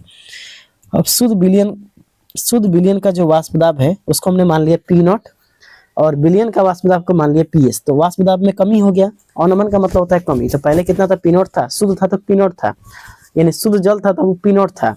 अब कुछ मिला दिए अवाष्पशील विलय तो P0 में से PS घटा देंगे तो इतनी की कमी आ गई। और अपेक्षिक अवनमन का मतलब होता है क्या, कि पहले कितना था तो शुद्ध वाला, देखिए कमी बट्टे पहले वाला, तो कमी P0 माइनस PS बट्टा P0। अब यही जो वाष्प दाब का अपेक्षिक अवनमन है ये मोल प्रभाज किसके, विलय के मोल प्रभाज के सीधा समानुपाती होता है। तो यहाँ से हमने लिख दिया P0 माइनस PS बट्टे P0 समानुपाती होगा एक से सॉल्यूट के। अब P0 माइनस PS बराबर P0 बराबर हो जाएगा I एक से सॉल्यूट, जहाँ पे I क्या है, वांट हफ गुणांक है। क्या कहते हैं उसको, वांट हफ गुणांक। तो ये वाला क्वेश्चन का आंसर भी आपके सामने हो गया, ठीक है ना। अगला क्वेश्चन ये कह रहा है कि क्या मोल प्रभाज का मान ऋणात्मक हो सकता है। ऑप्शन है केवल विलय के लिए, हाँ गैसीय मिश्रण के लिए, यदि अभिक्रिया उष्मा शोषी हो, या कभी ऋणात्मक नहीं हो सकता है। तो अगर इसका आंसर की बात किया जाए तो इसका कभी भी मोल प्रभाज की हम बात करते हैं तो मोल प्रभाज कभी भी ऋणात्मक नहीं हो सकता, ये बात गलत है। तो यहाँ पे नहीं, ये कभी ऋणात्मक नहीं हो सकता है। तो ऑप्शन क्या हो जाएगा, ऑप्शन नंबर डी आपका एकदम सही हो जाएगा, ठीक है ना। कभी भी ऋणात्मक नहीं हो सकता। वजह समझिए क्या है इसका, क्योंकि मोल प्रभाज का जो फॉर्मूला होता है, मोल प्रभाज की बात किया जाए, अगर मोल प्रभाज का फॉर्मूला की बात किया जाए, मोल प्रभाज का फॉर्मूला, तो यहाँ पे होता है विलय का मोल। यदि विलय का निकाल रहे हैं तो विलय का क्या रखेंगे, मोल, विलय का मोल बट्टे क्या करेंगे, कुल मोल, कुल मोल। तो देखिए मोल जो है वो कभी भी ऋणात्मक नहीं हो सकता है, वो हमेशा क्या होगा, या तो वो धनात्मक होगा, जीरो भी नहीं हो सकता है, क्योंकि मोल कभी जीरो हो नहीं सकता है। तो दो, अगर विलय की मोल की बात किया जाए तो अगर हम XA निकालते हैं तो यहाँ पे अगर XA को हम अगर अच्छे से दिखाएं आपको, XA का फॉर्मूला क्या हो जाएगा, Na बट्टा Na प्लस NB, ठीक है। उसी तरह XB का फॉर्मूला क्या हो जाएगा, XB का फॉर्मूला हो जाएगा NB बराबर Na प्लस NB, ठीक है। तो ये दोनों का योग की अगर किया जाए XA प्लस XB तो ये हमेशा 1 आता है। अब देखिए ये दोनों Na कभी भी ऋणात्मक नहीं हो सकता है, मोल कभी ऋणात्मक होता ही नहीं है, तो जोड़ भी ऋणात्मक नहीं होगा, अगर उसका अनुपात भी निकालेंगे तो भी ऋणात्मक नहीं होगा, यानी ये कभी भी ऋणात्मक नहीं हो सकता है। तो इस तरह से हमारा ऑप्शन जो हो जाएगा वो डी एकदम सही हो जाएगा, ठीक है। अगला क्वेश्चन देख लेते हैं। कह रहे यदि विलयन तनु बहुत तनु है तो विलय का मोल प्रभाज क्या होगा। यदि विलयन बहुत तनु है तो जो विलय का मोल प्रभाज की बात की, तनु का मतलब क्या होता है, जो अगर हम बात करें तो जो विलय के ऑप्शन देखिएगा 1 के करीब होगा, या विलायक के बराबर होगा, या 0 के बहुत करीब होगा, या 0.5 होगा। तो समझिएगा इस बात को कि विलयन का, अगर विलयन बहुत तनु है मतलब क्या होता है, तनु का मतलब होता है वेरी डाइल्यूट है। तो इसका मतलब ये हो गया कि विलय की मात्रा बहुत कम है, विलय की जो मात्रा है वो बहुत ही कम है, बहुत कम है ना। अगर विलय की मात्रा बहुत कम है, इसका मतलब ये हुआ कि अगर Na को हम क्या मानते थे, पूरे लेक्चर के दौरान हम Na को मानते थे विलय, और NB को क्या मानते थे, NB को मानते थे विलायक। तो ये जो है ये बहुत कम है, यानी NB बहुत ज्यादा है और Na बहुत कम है, ठीक है। यानी उसका मात्रा बहुत कम है। अगर मात्रा कम है इसका मतलब ये हुआ कि हम NB को अगर हम निकालते हैं XA ही निकालते हैं, ठीक है ना, XA, तो Na बट्टा Na प्लस NB, ठीक है। तो Na बहुत ज़्यादा है और ये दोनों अब जोड़ेंगे तो NB में बहुत कम चीज जोड़ेंगे तो NB के ही लगभग बराबर होगा। तो लगभग किसके बराबर हो जाएगा, NB के। अब देखिए किसी भी, ये बहुत छोटा है और ये बहुत बड़ा है, यानी बड़े से छोटे में अगर भाग देते हैं तो लगभग इसका जो मान होगा वो 0 के करीब पहुंच जाएगा। किसके करीब पहुंच जाएगा, 0 के करीब, यानी 0 पॉइंट, जैसे मान के चलिए बहुत बड़े संख्या से अगर छोटी संख्या में भाग देंगे तो 0.00 समथिंग करके आएगा, ठीक है ना। तो इस तरह से हम कह सकते हैं कि ये जो विलयन बहुत तनु होगा तो उस केस में जो ऑप्शन सी एकदम सही हो जाएगा। तनु होगा तो विलय का मोल प्रभाज 0 के बहुत करीब होगा। अगला क्वेश्चन देख लेते हैं। चीनी के घोल में चीनी का मोल 0.1 है और पानी का मोल 0.9 है, तो चीनी का मोल प्रभाज बताइए, ठीक है ना। तो चीनी का मोल प्रभाज निकालने के लिए चीनी को हम मान लेते हैं A, तो XA बराबर क्या होगा, Na बट्टा Na प्लस NB, ठीक है। Na का मान कितना दिया है, चीनी का मोल कितना दिया 0.1 और दोनों को जोड़ देंगे 0.1 प्लस 0.9। जब इसको जोड़ोगे तो 0.1 बट्टे 1 हो जाएगा, यानी 0.1 क्या हो जाएगा सही जवाब, यानी ऑप्शन नंबर क्या हो जाएगा सी। ऑप्शन नंबर सी इसका एकदम सही जवाब हो जाएगा। ठीक है, अगला सवाल देख लेते हैं। अगला सवाल क्या कर रहा है, अगला सवाल क्या रहा है कि आदर्श बिलियन यानी आइडियल सॉल्यूशन में, आदर्श बिलियन यानी आइडियल सॉल्यूशन में मोल प्रभाज बदलने पर मिश्रण की एंथैल्पी यानी डेल्टा एच मिक्सर क्या होती है, अनंत होता है, शून्य होता है, ऋणात्मक होता है या धनात्मक होता है। देखिए आइडियल सॉल्यूशन कहने का मतलब होता है कि वैसा बिलियन जो राउल्ट के नियम को मानता हो या राउल्ट के नियम का पालन करता हो, उसे क्या कहते हैं आदर्श बिलियन। अब एंथैल्पी का मतलब होता है कि ऊष्मा में क्या परिवर्तन होता है ना, ऊष्मा में परिवर्तन को देखना है हमको, देख लेते हैं इसको। तो ये क्वेश्चन में बस ये आपको इतना घुमाने की कोशिश किया गया है कि बोला गया है कि आदर्श बिलियन में मोल प्रभाज बदलने पे, देखिए मोल प्रभाज से तुमको कोई मतलब है ही नहीं, क्योंकि आदर्श बिलियन जो होता है इसमें इंथैल्पी यानी डेल्टा एच मिक्सर की बात किया जाए यानी ऊष्मा में परिवर्तन, इसको हम क्या कहते हैं ऊष्मा में परिवर्तन। तो ऊष्मा में जो परिवर्तन होता है वो शून्य होता है, क्या होता है शून्य होता है। इस बात को आप लोग याद रखिएगा कि डेल्टा एच मिक्सर राउल्ट के नियम के अनुसार जो आदर्श बिलियन जो राउल्ट के नियम को पालन करेगा उसको हम आदर्श बिलियन कहेंगे, और उसमें ऊष्मा में परिवर्तन क्या होती है जीरो, मोल प्रभाज से उसका कोई लेना देना नहीं है। अगला क्वेश्चन देख लेते हैं। अगला क्वेश्चन कह रहा है कि मोल प्रभाज का मान सदैव किन दो संख्याओं के बीच रहता है, तो मोल प्रभाज का मान सदैव 0 और 1 के बीच रहेगा, किसके बीच रहेगा 0 और 1 के बीच। ऑप्शन नंबर ए एकदम सही हो जाएगा। अगला क्वेश्चन कह रहा है कि 46 ग्राम एथाइल अल्कोहल C2H5OH का अणु भार 46 में 18 ग्राम जल यानी अणु भार 18, तो अल्कोहल का मोल प्रभाज बताइए। चलिए निकालते हैं। देखिए अल्कोहल जो है C2H5OH को हम क्या मान लेते हैं ए मान लेते हैं, इसको हमने माना ए, और इसको मान लेते हैं जल को बी मान लेते हैं। ठीक है, इसको यहाँ से निकालते हैं, ये हमने जो माना उसको अब यहाँ से बनाते हैं। हमने क्या किया कि C2H5OH एथाइल अल्कोहल को हमने क्या मान लिया ए, और H2O जल को मान लिया बी। अब देख लेते हैं भार के बारे में कि क्या क्या दिया हुआ है, भार दिया है कितना। तो भार की बात किया जाए तो इसको हम WA कहेंगे और इसको हम WB बोलेंगे, WB बोलेंगे। ठीक है, WB। अब WA का मान देखिए कितना दिया है, तो WA यानी एथाइल अल्कोहल का मान दिया है 46 और इसका भी दिया है 18, तो यहाँ पे कितना हो जाएगा, ये हो जाएगा 46 और ये हो जाएगा 18। अच्छा इसका अणु भार की बात किया जाए, अणु भार यानी इसका नाम है MA, तो MA कितना दिया है, ये भी 46 दिया है, और MB भी कितना दिया है 18। अब भार पता चल गया, अणु भार पता चल गया, तो मोल निकाल सकते हैं, तो मोल निकालते हैं। मोल को हम दिखाते हैं Na से, तो Na बराबर क्या होता है भार बटे अणु भार। तो भार कितना है, भार है 46 और अणु भार भी है 46, कटा देंगे तो कितना आ जाएगा 1 मोल आ जाएगा। उस तरह इसका Nb निकालिए, ये कितना आ जाएगा 18 बटे 18, भार बटे अणु भार कटाएंगे तो कितना हो जाएगा 1 मोल, ये कितना आ जाएगा 1 मोल। ठीक है, 1 मोल आ जाएगा।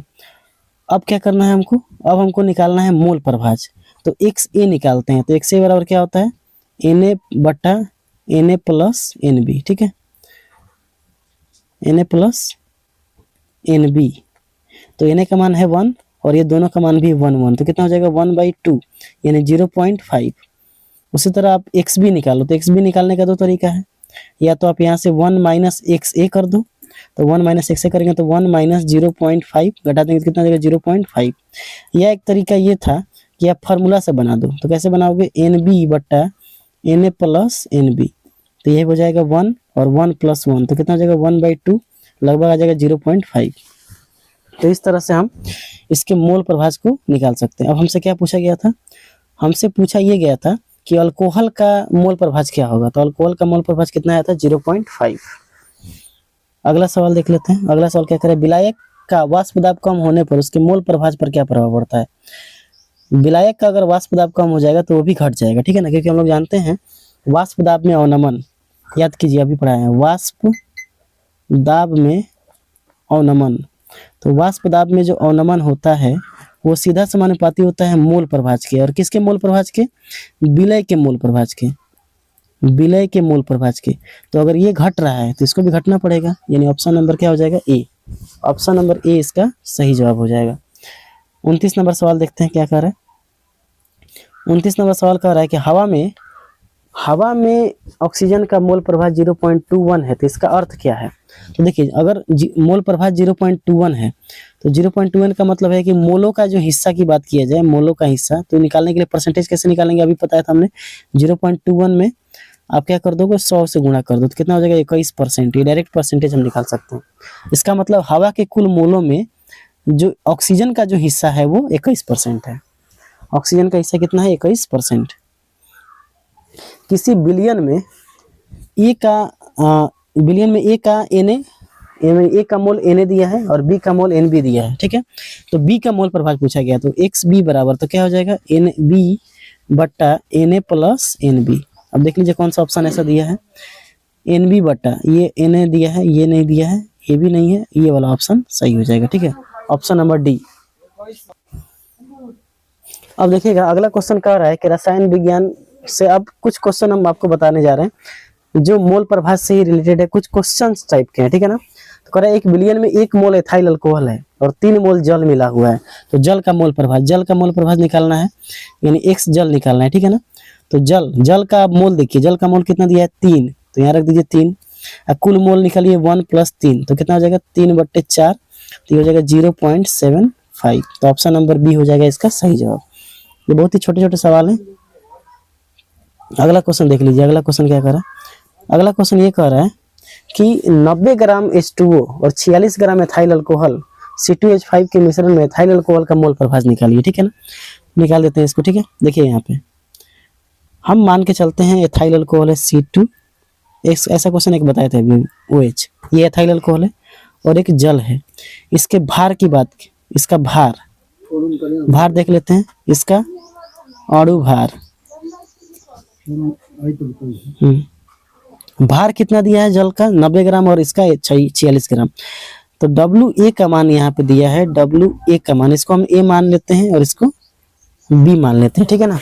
तो WA का मान देखिएगा, WA का मान दिया है 46 ग्राम और WB का मान कितना दिया है, WB का मान दिया है 90 ग्राम, ठीक है।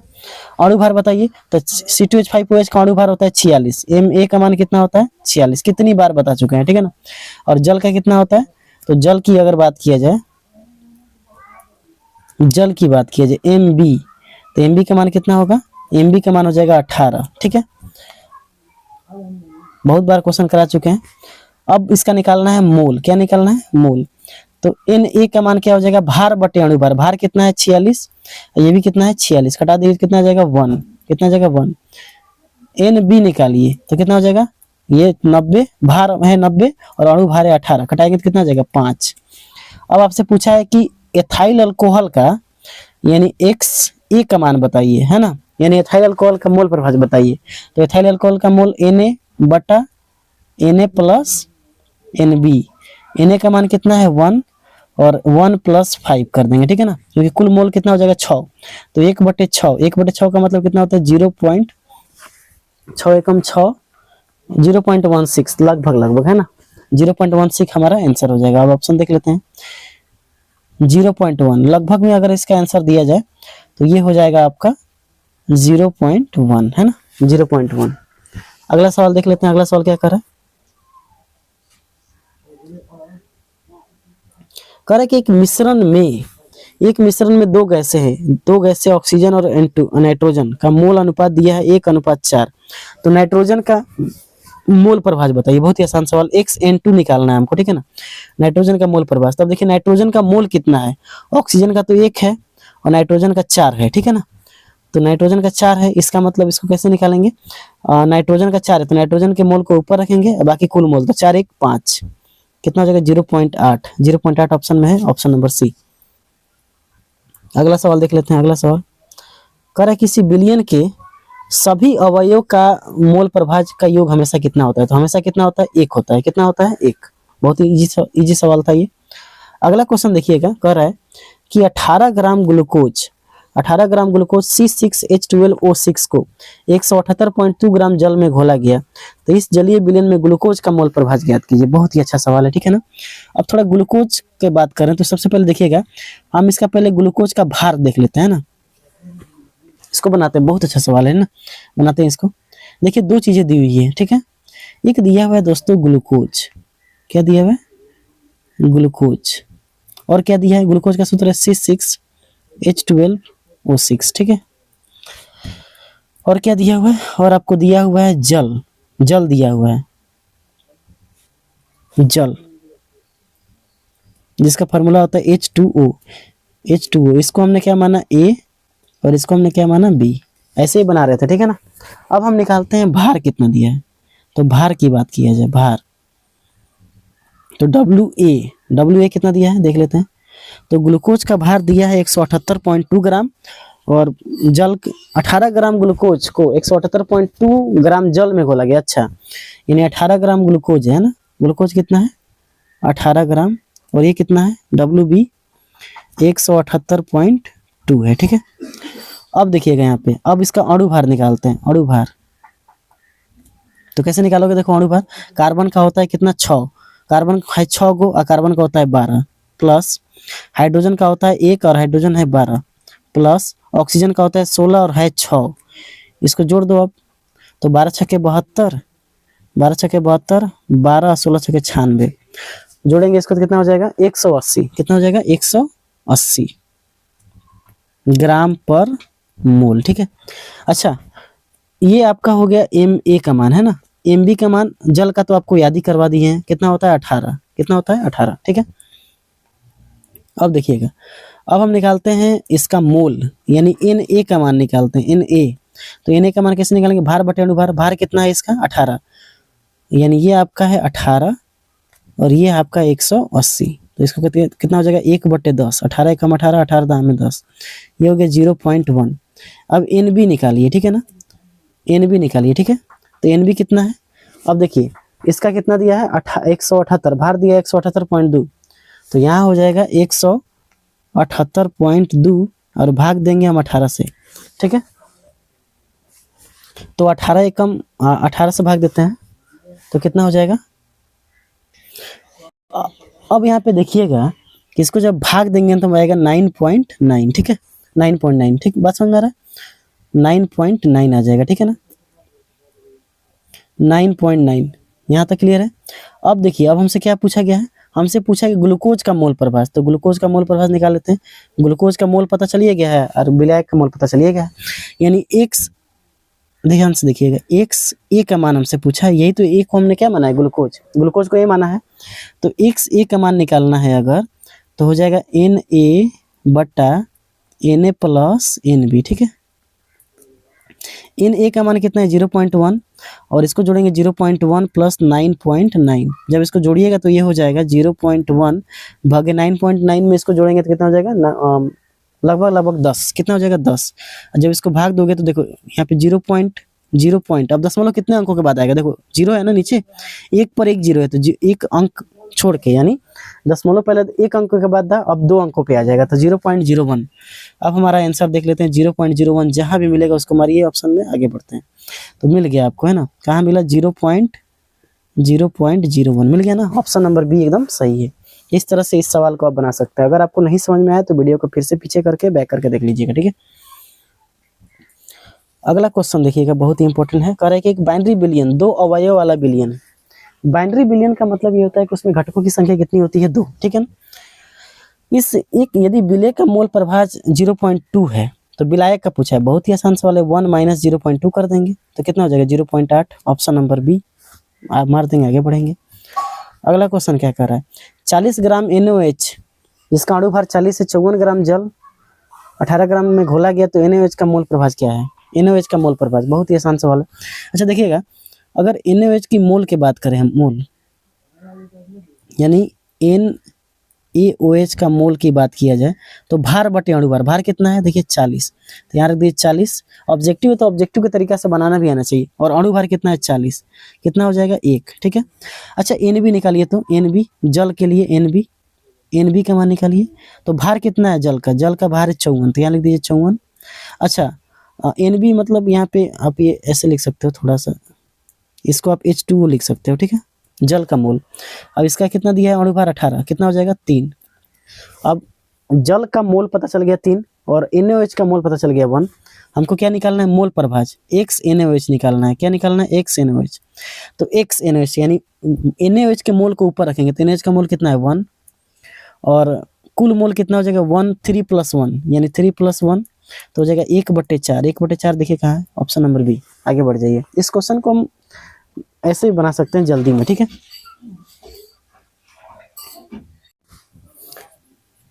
सवाल है कि एक गैसीय मिश्रण में भार के अनुसार 20% ऑक्सीजन है, 30% कार्बन डाइऑक्साइड और शेष नाइट्रोजन है, ठीक है। यानी हम अगर बात करें तो हमारे पास अगर O2 की बात किया जाए, देखिए O2 कितना है 20%, ठीक है। अच्छा O2 अगर 20% है तो ये बताइए कार्बन डाइऑक्साइड CO2 कितना है? CO2 है 30%, 30%, ठीक है। CO2 है 30%, ठीक है। अब शेष नाइट्रोजन है, इसका मतलब N2 है नाइट्रोजन। तो बताइए 20 अगर ऑक्सीजन है, CO2 30 है तो नाइट्रोजन कितना हो जाएगा? टोटल होना चाहिए 100 और ये दोनों मिलकर हो गया 50, तो इसके पास कितना बचेगा? 50%। अब क्या पूछा गया? इस मिश्रण में सबसे अधिक मोल प्रभाज किस गैस का होगा? ठीक है, यानी अगर भार की बात किया जाए, देखिएगा सबका भार निकालते हैं पहले, ठीक है ना। एक काम करते हैं तीनों का, एक है हमारे पास O2, एक है CO2 और एक है N2, ठीक है। यही चीज दिया हुआ है। अब यहाँ पे ध्यान से आपको देखना है कि अगर भार की बात की जाए, भार इसका कितना है भार, तो इसका WA हो जाएगा, W1 मान लेते हैं, इसका W2 हो जाएगा और इसका W3 हो जाएगा, ठीक है ना।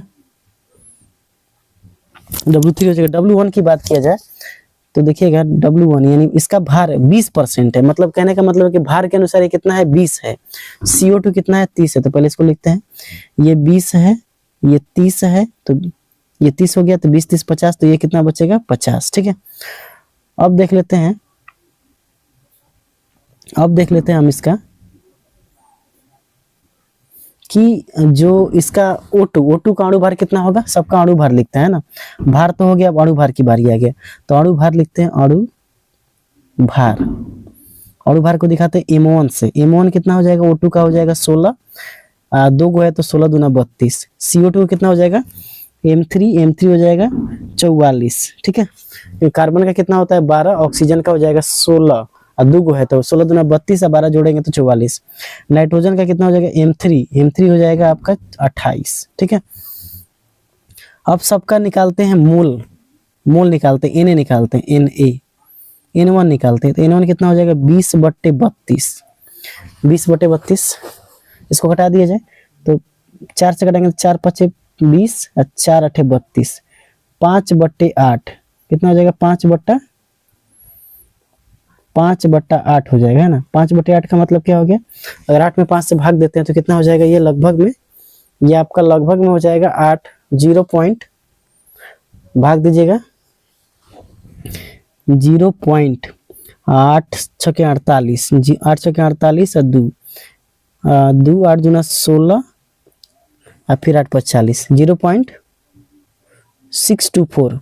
उसी तरफ आप निकालिए N, यहाँ पे M2, यहाँ पे M3 हो जाएगा, यहाँ पे क्या हो जाएगा? M3 नहीं M2, ठीक है।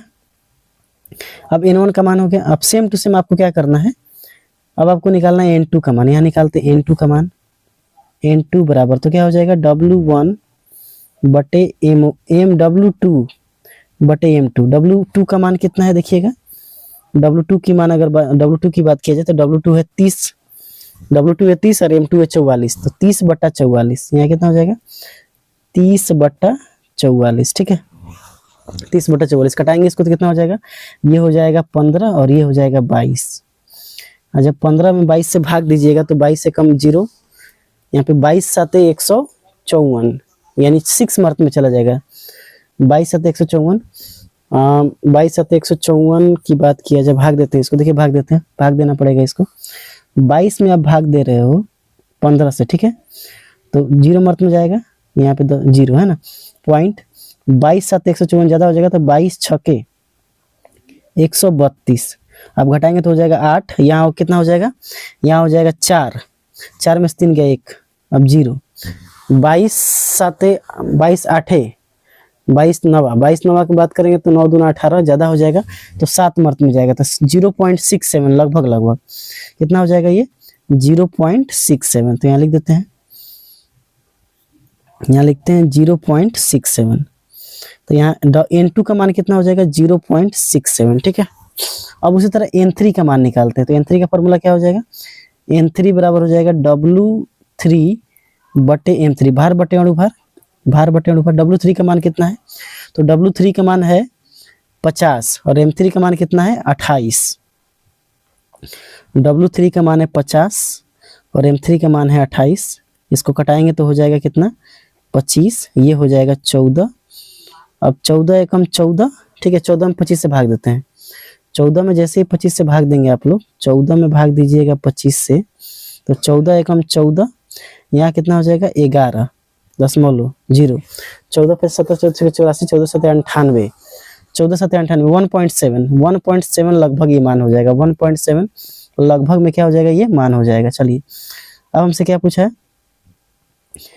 पूछा है कि सबसे अधिक मोल प्रभाज किस गैस का होगा, तो सबसे अधिक मोल प्रभाज किस गैस का होगा ये हमको निकालना है, तो हमको तो बस इतना पता कर लेना है, क्योंकि हम जानते हैं, देखिए जो मोल प्रभाज हो, तो मान लीजिए x1 का मोल प्रभाज जो होगा वो समान, x1 बराबर क्या हो जाएगा, x1 बराबर, ऑब्जेक्टिव सवाल है थोड़ा दिमाग लगाएंगे, x1 बराबर होता है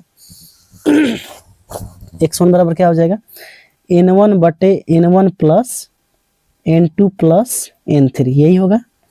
अच्छा ये x1 का मान हो गया, यानी अब एक बात बताइएगा, N3 में अभी देखिए, और देखिए थोड़ा सा x2 का भी देख लीजिए, x2 बराबर क्या हो जाएगा N2 बट्टा N2 बट्टा N1, N2 बट्टा N1 plus N2 plus N3, उसी तरह निकालिए x3 बराबर N3 बट्टा N1 plus N2 plus N3।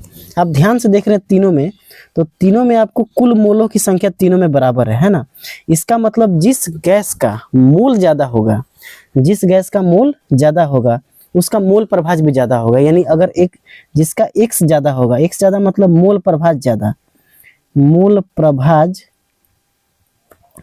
ज़्यादा होगा, जिसका मोल प्रभाज ज़्यादा होगा, जिसका मोल ज़्यादा होगा, जिसका मोल क्या होगा ज़्यादा होगा, यानी जिस गैस का मोल ज़्यादा मिल जाएगा उसका मोल प्रभाज भी क्या होगा ज़्यादा होगा। तो आपको निकालने की ज़रूरत नहीं है, आप सीधे देखिए किसका मोल ज़्यादा है, इसका है 1.7, इसका है 0.67 और इसका है 0.625, तो सबसे ज़्यादा किसका है, सबसे ज़्यादा है 1.7 यानी N3 का, और N3 हमने किसको माना है, N3 हमने माना है N2 को, किसको माना है N2 को, यानी नाइट्रोजन गैस, तो यानी हमारा ऑप्शन जो हो जाएगा वो हो जाएगा N2, क्या हो जाएगा N2, तो ऑप्शन नंबर सी क्या हो जाएगा, सही हो जाएगा, ठीक है ना। अब आप चाहें तो यहाँ पे सीधे मोल निकाल के भी आप पता कर सकते थे, फिलहाल इस क्वेश्चन को आप ऐसे ही बना सकते हो, थोड़ा सा लॉन्ग मेथड से बनाना पड़ा, फिर भी कोई बात नहीं। अगला क्वेश्चन देख लेते हैं। अगला क्वेश्चन क्या करा है, 1 बिलियन जिसमें मेथाइल अल्कोहल का मोल प्रभाव 0.4 है, मेथाइल अल्कोहल के भार का प्रतिशत ज्ञात कीजिए। यदि विलायक जल है, मेथाइल अल्कोहल का अणु भार 32 और जल का अणु भार 18, तो इसका 40% होगा, 64% होगा, ये 54.2% होगा या 32% होगा, ठीक है। देखिए मेथाइल अल्कोहल का मोल प्रभाव दिया है और इसका हमको क्या निकालना है, भार प्रतिशत, ठीक है। अब ध्यान से समझिएगा, अगर हम ध्यान से देखें इस चीज को, तो मेथाइल अल्कोहल यानी मेथाइल अल्कोहल की बात किया जाए, मेथाइल अल्कोहल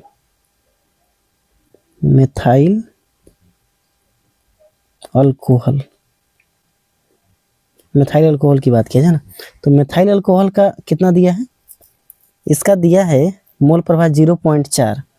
अगर इसका 0.4 है, एक्स ए अगर 0.4 है, ठीक है ना, तो उससे जल का कितना हो जाएगा, तो जल का हो जाएगा 0.6, एक्स बी का मान हो जाएगा, ठीक है ना, बात समझ में आ रहा है। तो एक्स ए मिल गया और एक्स बी मिल गया, क्योंकि हम इसमें से घटाएंगे 1 में से, इसको हम कैसे निकाले होंगे, इसको हम निकाले होंगे एक्स बी बराबर 1 माइनस एक्स ए, यानी 1 माइनस 0.4, इसको घटाएंगे तो कितना हो जाएगा 0.6। ठीक है, अब हमसे क्या पूछा जा रहा था, हमसे पूछा जा रहा है ये कि अल्कोहल मिथाइल अल्कोहल का भार प्रतिशत ज्ञात कीजिए। ठीक है, ठीक है, भार प्रतिशत निकालना है। अच्छा, एक बात बताइए, अगर आपको किसी गैस का मोल प्रभाज पता है तो क्या मोल प्रभाज बराबर हम जानते हैं Na, देखिएगा एक्स ए बट्टा एक्स बी कर सकते हो, तो कितना हो जाएगा 0.4 और 0.6। ठीक है, ये हो जाएगा, यानी एक्स ए का मान 0.4 और एक्स बी का मान 0.6। अब देखिए ध्यान से यहाँ पे देखिएगा, अब यहाँ से क्या करेंगे, एक्स ए का मतलब क्या होता है एन ए बट्टा डब्लू ए। ठीक है, एन ए बट्टा डब्लू ए, तो इसका क्या होगा एन बी बट्टा डब्लू बी बराबर कितना हो जाएगा 0.4 और 0.6। दशमलव यहाँ से हटाइए, यहाँ से हटाइए, 2 दूना 4 और 2 तीन 6। अब क्या करेंगे देखिएगा, अब देखिएगा इस चीज को, अब क्या करेंगे हम लोग एन ए बट्टा डब्लू ए, तो एन ए बट्टा डब्लू ए तो ऐसे ही रह जाएगा, ये पलट जाएगा, डब्लू बी ऊपर चला जाएगा और एन बी क्या हो जाएगा नीचे। ठीक है ना, तो 2/3, इतना समझ में आ रहा है। अब देखिए एन ए बटा एम ए हो,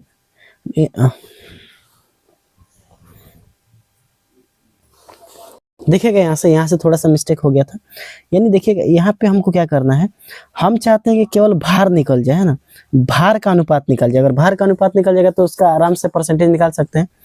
यहाँ पे देखिए एक्स ए, यहाँ पे एक्स ए दिया है, यहाँ पे हमको क्या दिया है एक्स ए, तो एक्स ए अगर पता है तो हम जानते हैं फार्मूला क्या होता है, फार्मूला इसका होता है एन ए बट्टा एन ए प्लस एन बी, ऐसे इसको लिखते हैं, अच्छे से लिखते हैं। ठीक है ना, देखिएगा अच्छे से लिखते हैं। एक्स ए का फार्मूला क्या होगा एन ए बट्टा एन ए प्लस एन बी। ठीक है, उसी तरह एन बी बट्टा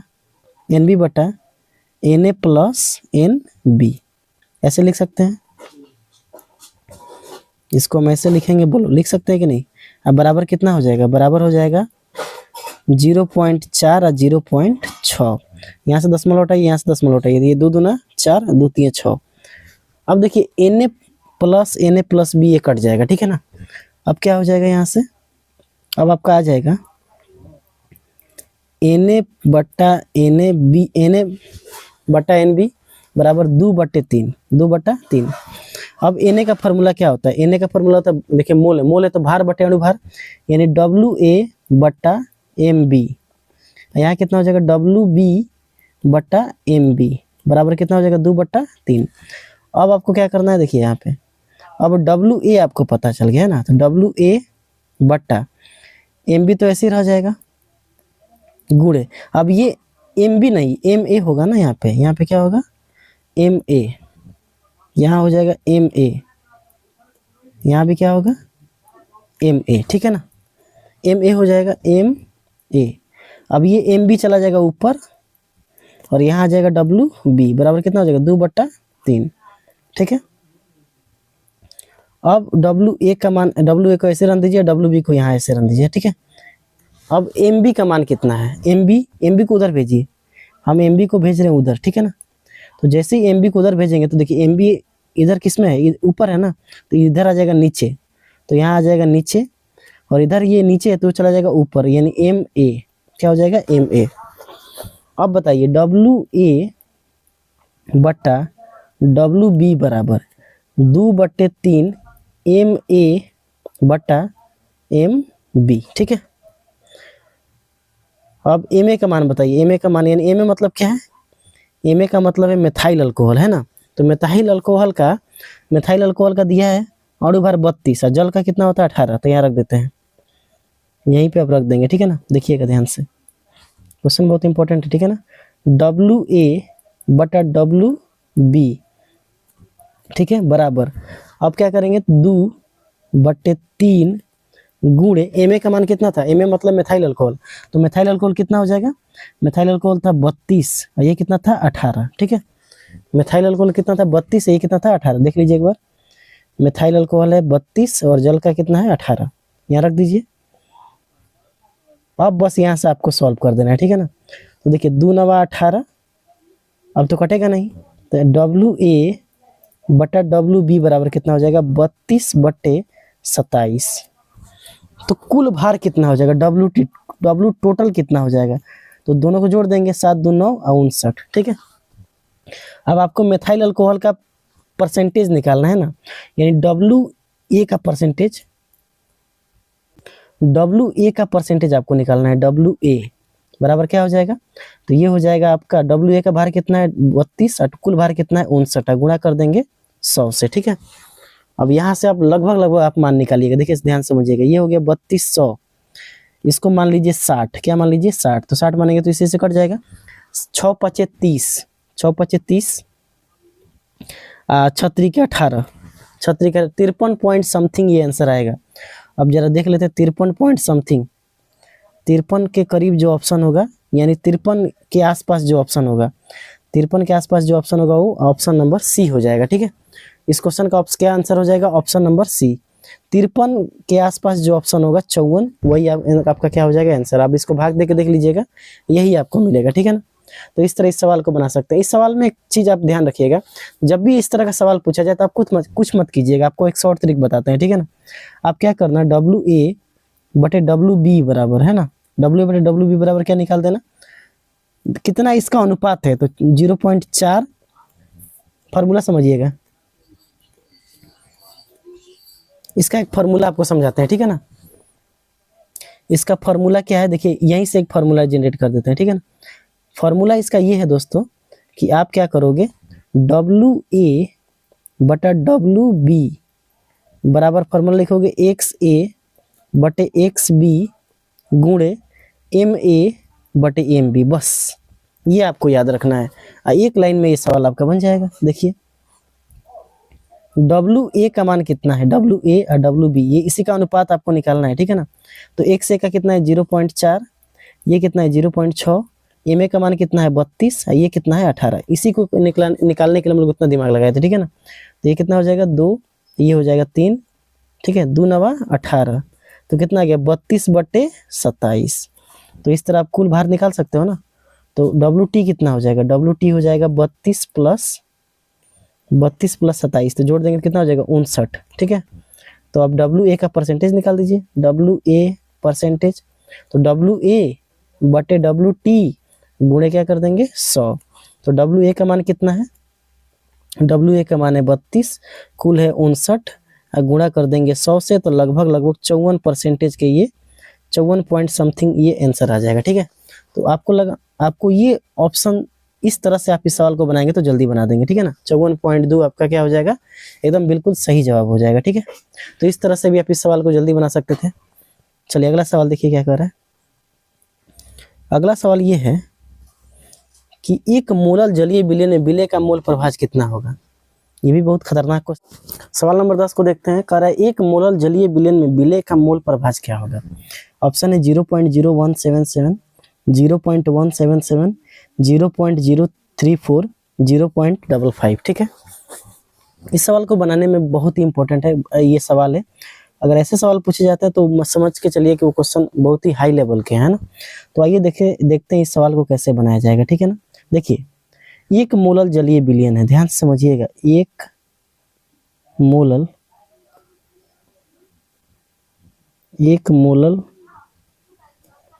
जलीय विलयन, इसका मतलब ये है, एक मोलल जलीय विलयन का मतलब ये है कि 1000 ग्राम हमने आपको मोललता पढ़ा दिया है, ठीक है ना। तो आपने अगर उस वीडियो को नहीं देखा है तो जाके देख लीजिएगा। 1000 ग्राम विलायक में, 1000 ग्राम विलायक में विलय का उपस्थित मोल, विलय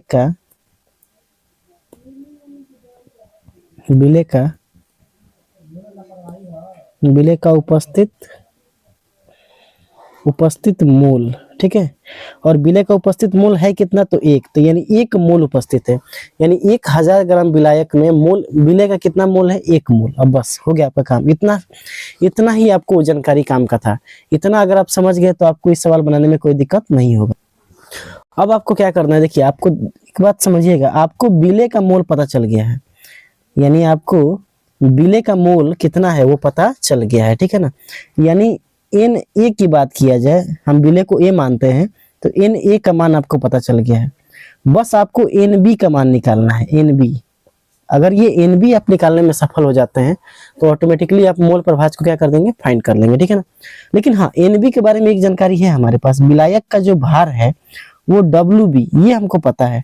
Wb कितना है, 1000 ग्राम, ये तो पता है ना आपको। और एक्चुअल में ये जलीय विलयन है, इसका मतलब ये Mb, यानी Mb मतलब क्या होता है, अणु भार। ये क्या है, अणु भार, ये अणु भार है। अणु भार भी आपको पता चल जाएगा, जल का अणु भार कितना होता है, तो 18। तो चलिए, अगर अणु भार पता चल गया, भार पता चल गया, तो क्या आप इसका मोल नहीं निकाल सकते हो, निकाल सकते हैं। Nb का मान कैसे निकालोगे, तो भार बटे अणु भार, तो Wb बटे Mb, यानी इसको निकालोगे तो कितना हो जाएगा, 1000 बटे 18, ठीक है। तो यहाँ पे कितना हो जाएगा, 500, यहाँ कितना हो जाएगा, 9, 500 बटे 9, और 500 बटे 9 को अगर आप भाग देते हो तो 9 पचे 45, 9 पचे 45, लगभग 55.55 मोल। यानी अब देखिए आपको हर चीज पता चल गया। देखिए क्या क्या पता चला आपको, आपको ये पता चल गया कि विलय का मोल कितना है, तो 1 है। विलायक का मोल कितना है, तो 55.55 मोल। यहाँ भी मोल लिख सकते हो और यहाँ भी क्या लिख सकते हो, मोल लिख सकते हो, ठीक है ना। अब आपसे क्या पूछा जा रहा था, अब आपसे पूछा जा रहा था ये कि विलय का मोल प्रभाज कितना होगा, विलय का मोल प्रभाज। तो विलय का मोल प्रभाज आसानी से निकाल सकते हैं, XA का मान निकालना है आपको। तो फॉर्मूला क्या हो जाएगा, Na बट्टा Na प्लस NB। Na का मान कितना होगा, 1, यहाँ पे Na का मान है 1, और यहाँ पे करेंगे 55.55, यानी 1/56 पॉइंट जोड़ेंगे तो 56.55, दशमलव यहाँ से हटाएंगे तो कितना आ जाएगा, 0। यानी अगर इसको भाग देंगे हम लोग, अगर इसको भाग देंगे कैसे, अगर हम XA का जो मान है, अगर हम इसको 100 में 56 55 से भाग देते हैं तो जो भी हमारा आएगा वही हमारा क्या हो जाएगा, आंसर हो जाएगा, ठीक है। तो जब आप 100 में 56 55 से भाग देते हैं तो लगभग में आपका ये मान आता है। इसको आप अप्रोक्सीमेटली ये भी लिख सकते हो, ध्यान से समझिएगा। इसको आप अप्रोक्सीमेटली लिख सकते हो 0.017, ये देखिए 8 है ना यहाँ पे, तो 8 है तो इसको बढ़ा के लिख सकते हैं 7, तो 0.177। अब देख लेते हैं क्या हमारा आंसर दिया है, 0.177, 0.0177, यानी ऑप्शन नंबर ए हमारा क्या हो जाएगा, सही। 0.0177 है ना, 0.0177 हमारा ऑप्शन नंबर क्या हो जाएगा, ए एकदम सही है। तो उम्मीद है आपको ये समझ में आया होगा ये मेथड, है ना। अगला क्वेश्चन देखते हैं। अगला क्वेश्चन क्या कर रहा है, एक मिश्रण में गैस ए का मोल प्रभाज 0.5 है, गैस बी का मोल प्रभाज 1 है, मोल 1 है, और गैस सी का मोल 1.5 मोल है। तो गैस बी का मोल प्रभाज क्या होगा, बहुत ही आसान सवाल। देखिएगा, XB का मान पूछा है, तो हमारा फॉर्मूला क्या होता है, NB बटा Na प्लस NC। NB का मान कितना है, NB का मान आपको दिया है 1, तो यहाँ रखिए 1, बाकी सब कुछ जोड़िए 0.5, फिर 1, और फिर हो जाएगा 1.5। देखिए C का ये हो गया, B का ये हो गया, और A का हो गया। इसको जब जोड़ेंगे तो वो 1 बट्टा कितना आ जाएगा, ये 1 बट्टा, इसको जोड़ेंगे तो 1.5 में 0.5 जोड़े 2, और 2 1 3, 1/3, 1/3 का मतलब होता है 0.333। ऑप्शन नंबर बी एकदम सही जवाब है, ठीक है। अगले क्वेश्चन की तरफ चलते हैं। अगला क्वेश्चन क्या कर रहा है, क्वेश्चन नंबर 22, 4.6 ग्राम एथेनॉल C2H5OH और 18 ग्राम जल के मिश्रण में एथेनॉल का मोल प्रभाज क्या होगा। बहुत ही आसान सवाल है। देखिए, अगर आप ध्यान से देखेंगे, अगर हम एथेनॉल को ए मानते हैं, क्या मानते हैं इसको, ए, और इस जल को हम मानते हैं बी, ठीक है। हमने ऐसा मान लिया, एथेनॉल को हमने माना ए और इसको मान दिया बी। तो अगर आप बताइएगा तो Na का मान निकाल सकते हो आप, Na का मान देखो यहाँ पे हम निकालते हैं अच्छे से, ध्यान से समझिए। इथेनॉल की बात करते हैं तो हमने इथेनॉल को माना है, इथेनॉल को माना है ए, ठीक है ना। तो अब बताइए डब्ल्यू ए का मान कितना होगा, भार कितना दिया है, भार दिया है 4.6 ग्राम, 4.6 ग्राम। अच्छा इसका अणु भार कितना होता है, 46 ग्राम होता है। निकाल के आप लोग देख लेना, 46 ग्राम होगा। तो क्या आप इन्हें बता सकते हो क्या, 4.6 बटे 46, ये दशमलव हटाएंगे तो यहाँ कितना आ जाएगा 0, 46 से कम 46, 46 में 460, यानी एन का जो मान हो गया, एन का जो मान हो जाएगा एन ए बराबर 1/10, और 1/10 का मतलब है 0.1, ठीक है। एन का मान निकल गया। अब एन बी का मान निकालो, एन बी का मान निकालते हैं। देखिए जल, तो जल को दोस्तों हमने मान लिया बी, ठीक है।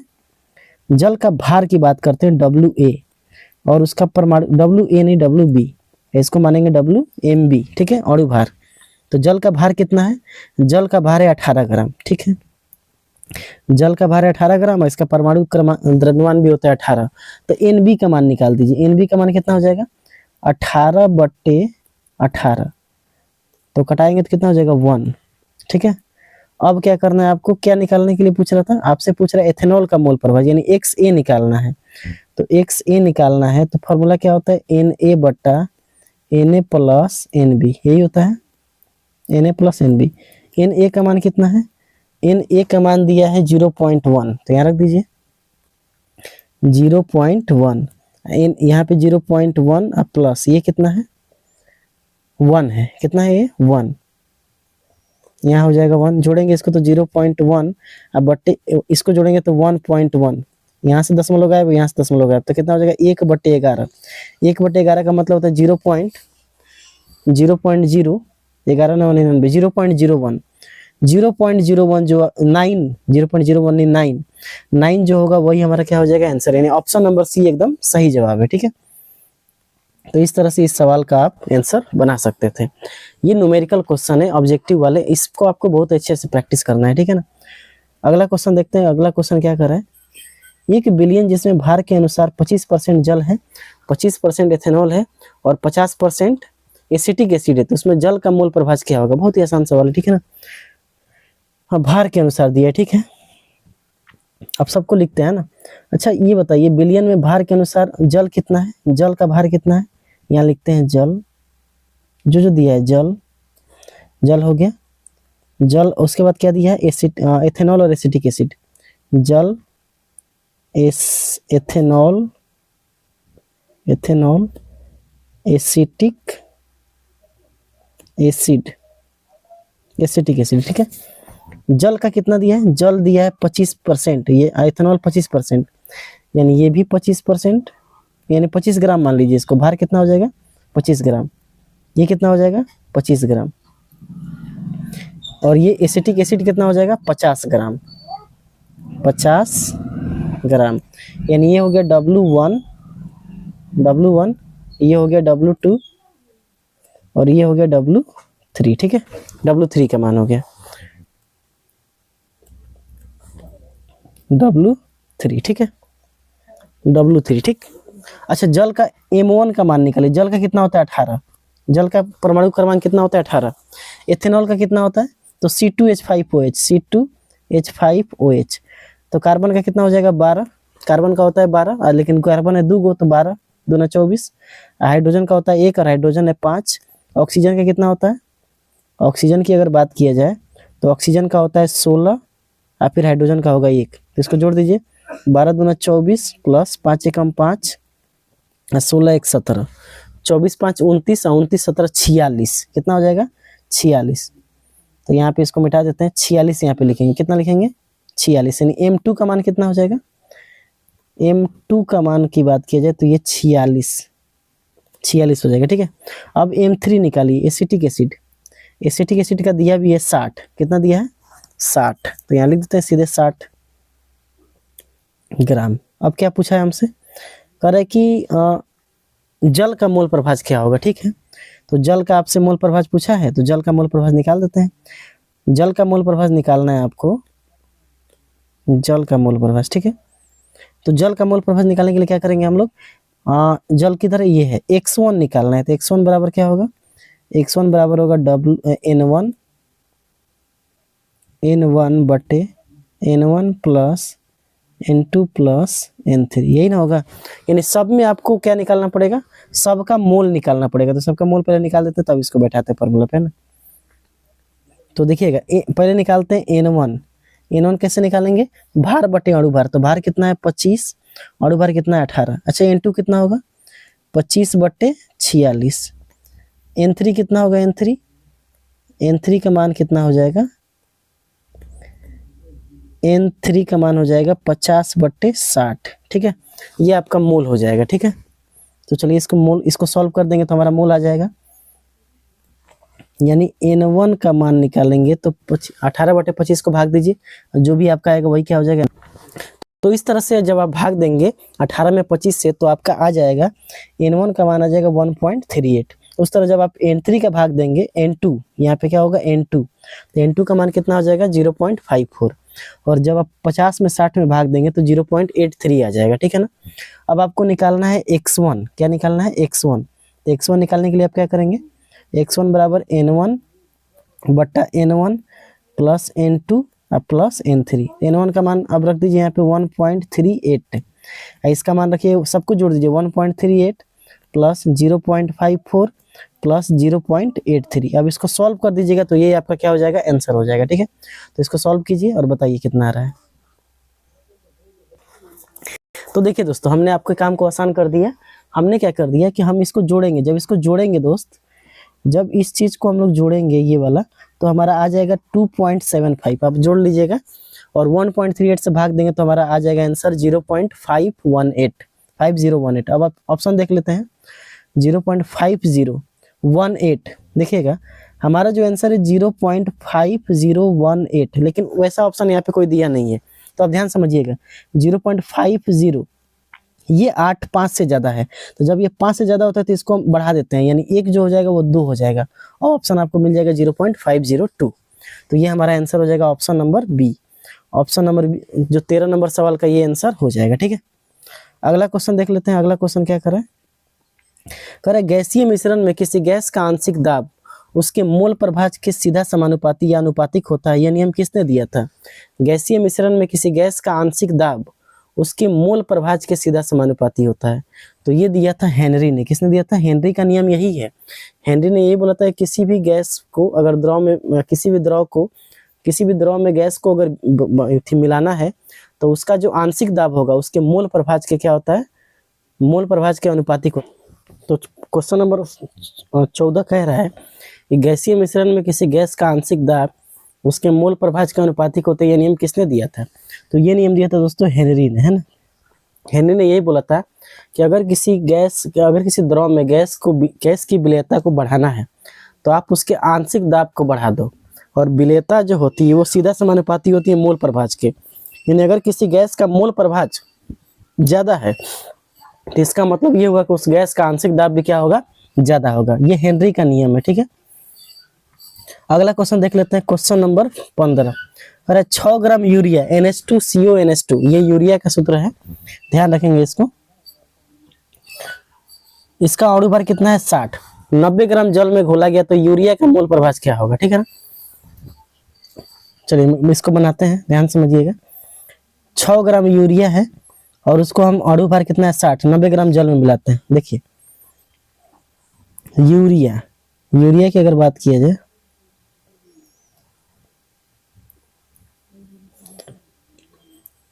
यूरिया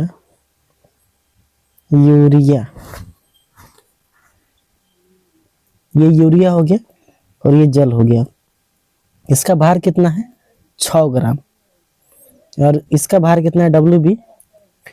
जल का भार कितना है 90 ग्राम। जल का भार है आपका दोस्तों 90 ग्राम। ठीक है, अच्छा इसका अणु भार दिया है, यूरिया का अणु भार दिया है 60। कितना दिया है 60, तो यहाँ लिख देते हैं यूरिया का अणु भार कितना हो जाएगा 60। अच्छा इसका अणु भार कितना दिया है, इसका अणु भार तो हम जानते हैं होता है 18। इसका मोल निकाल लेते हैं। मोल कैसे निकालेंगे, तो 6/60 कर देंगे। 6/60 यानी कितना हो जाएगा, 6 एकम 6, 6 दाम 60, 1/10। 1/10 का मतलब होता है 0.1। ठीक है, NB का मान निकाल दीजिए। तो यहाँ हो जाएगा 90/18। ये क्वेश्चन हम आपको सब्जेक्टिव भी बताए थे ना। कितना हो जाएगा 5। तो दोनों का मोल आ गया ना।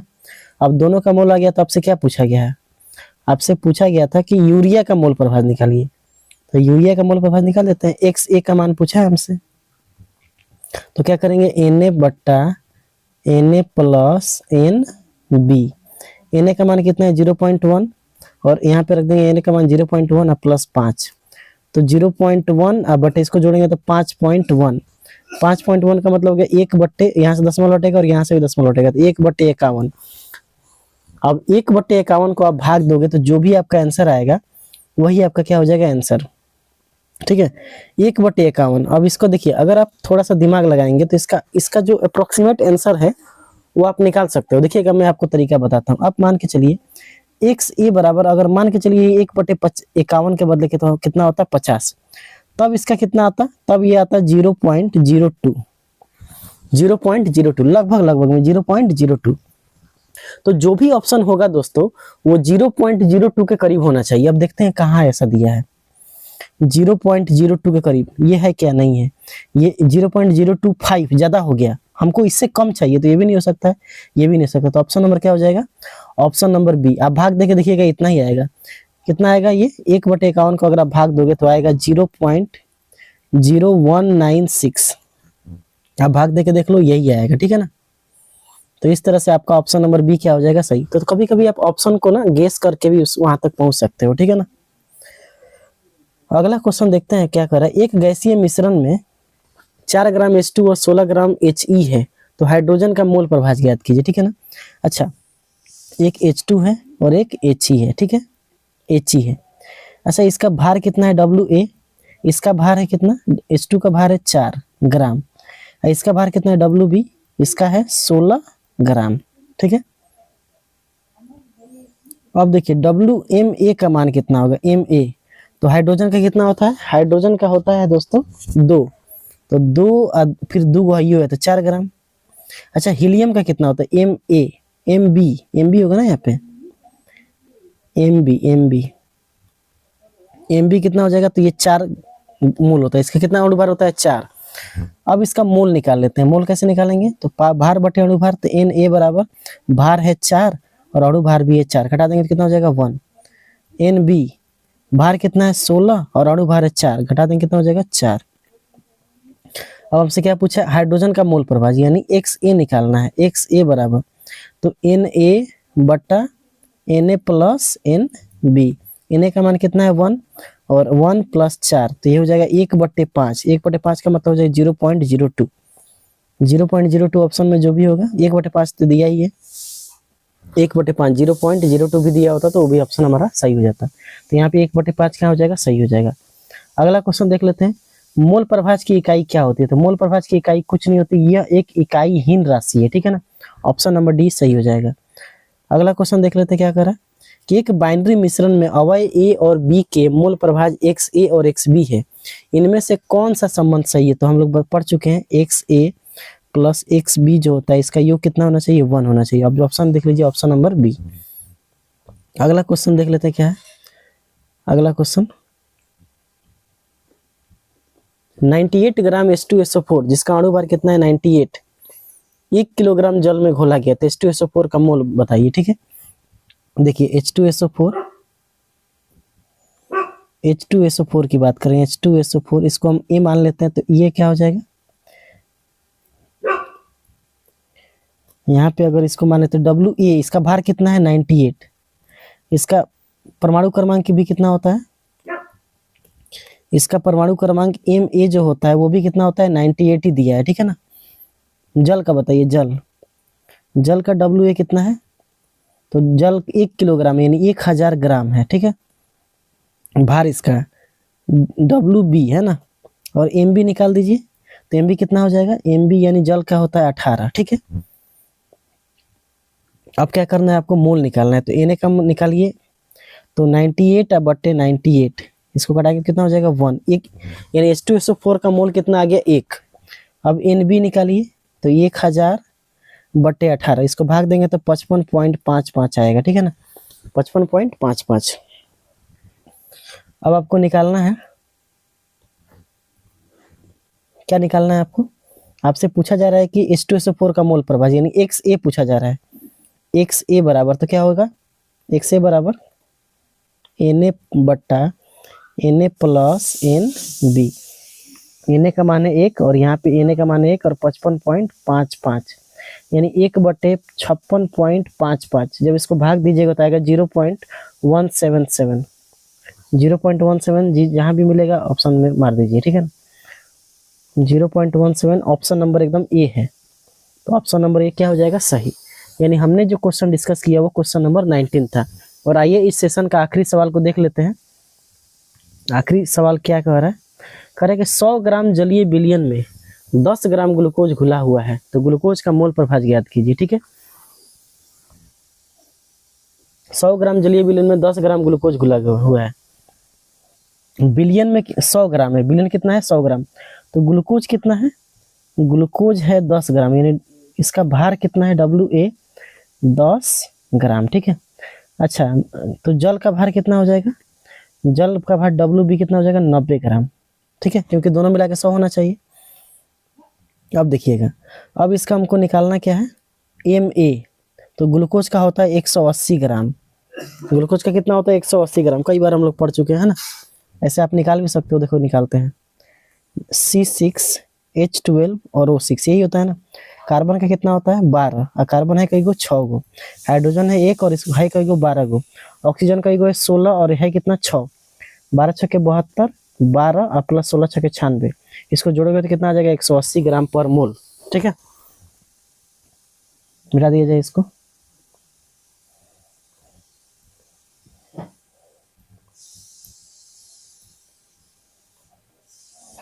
तो Ma का मान आ गया ना। और जल का हम जन्मे करते हैं, MB कितना होता है? ये होता है 18 ग्राम पर मोल, पर मोल, पर मोल, ठीक है। तो अब निकाल दो Na का मान कितना हो जाएगा? 10/180। 0 से 0 कैंसिल, यानी 1/18, ठीक है। अब आप निकालो NB निकालो, है ना।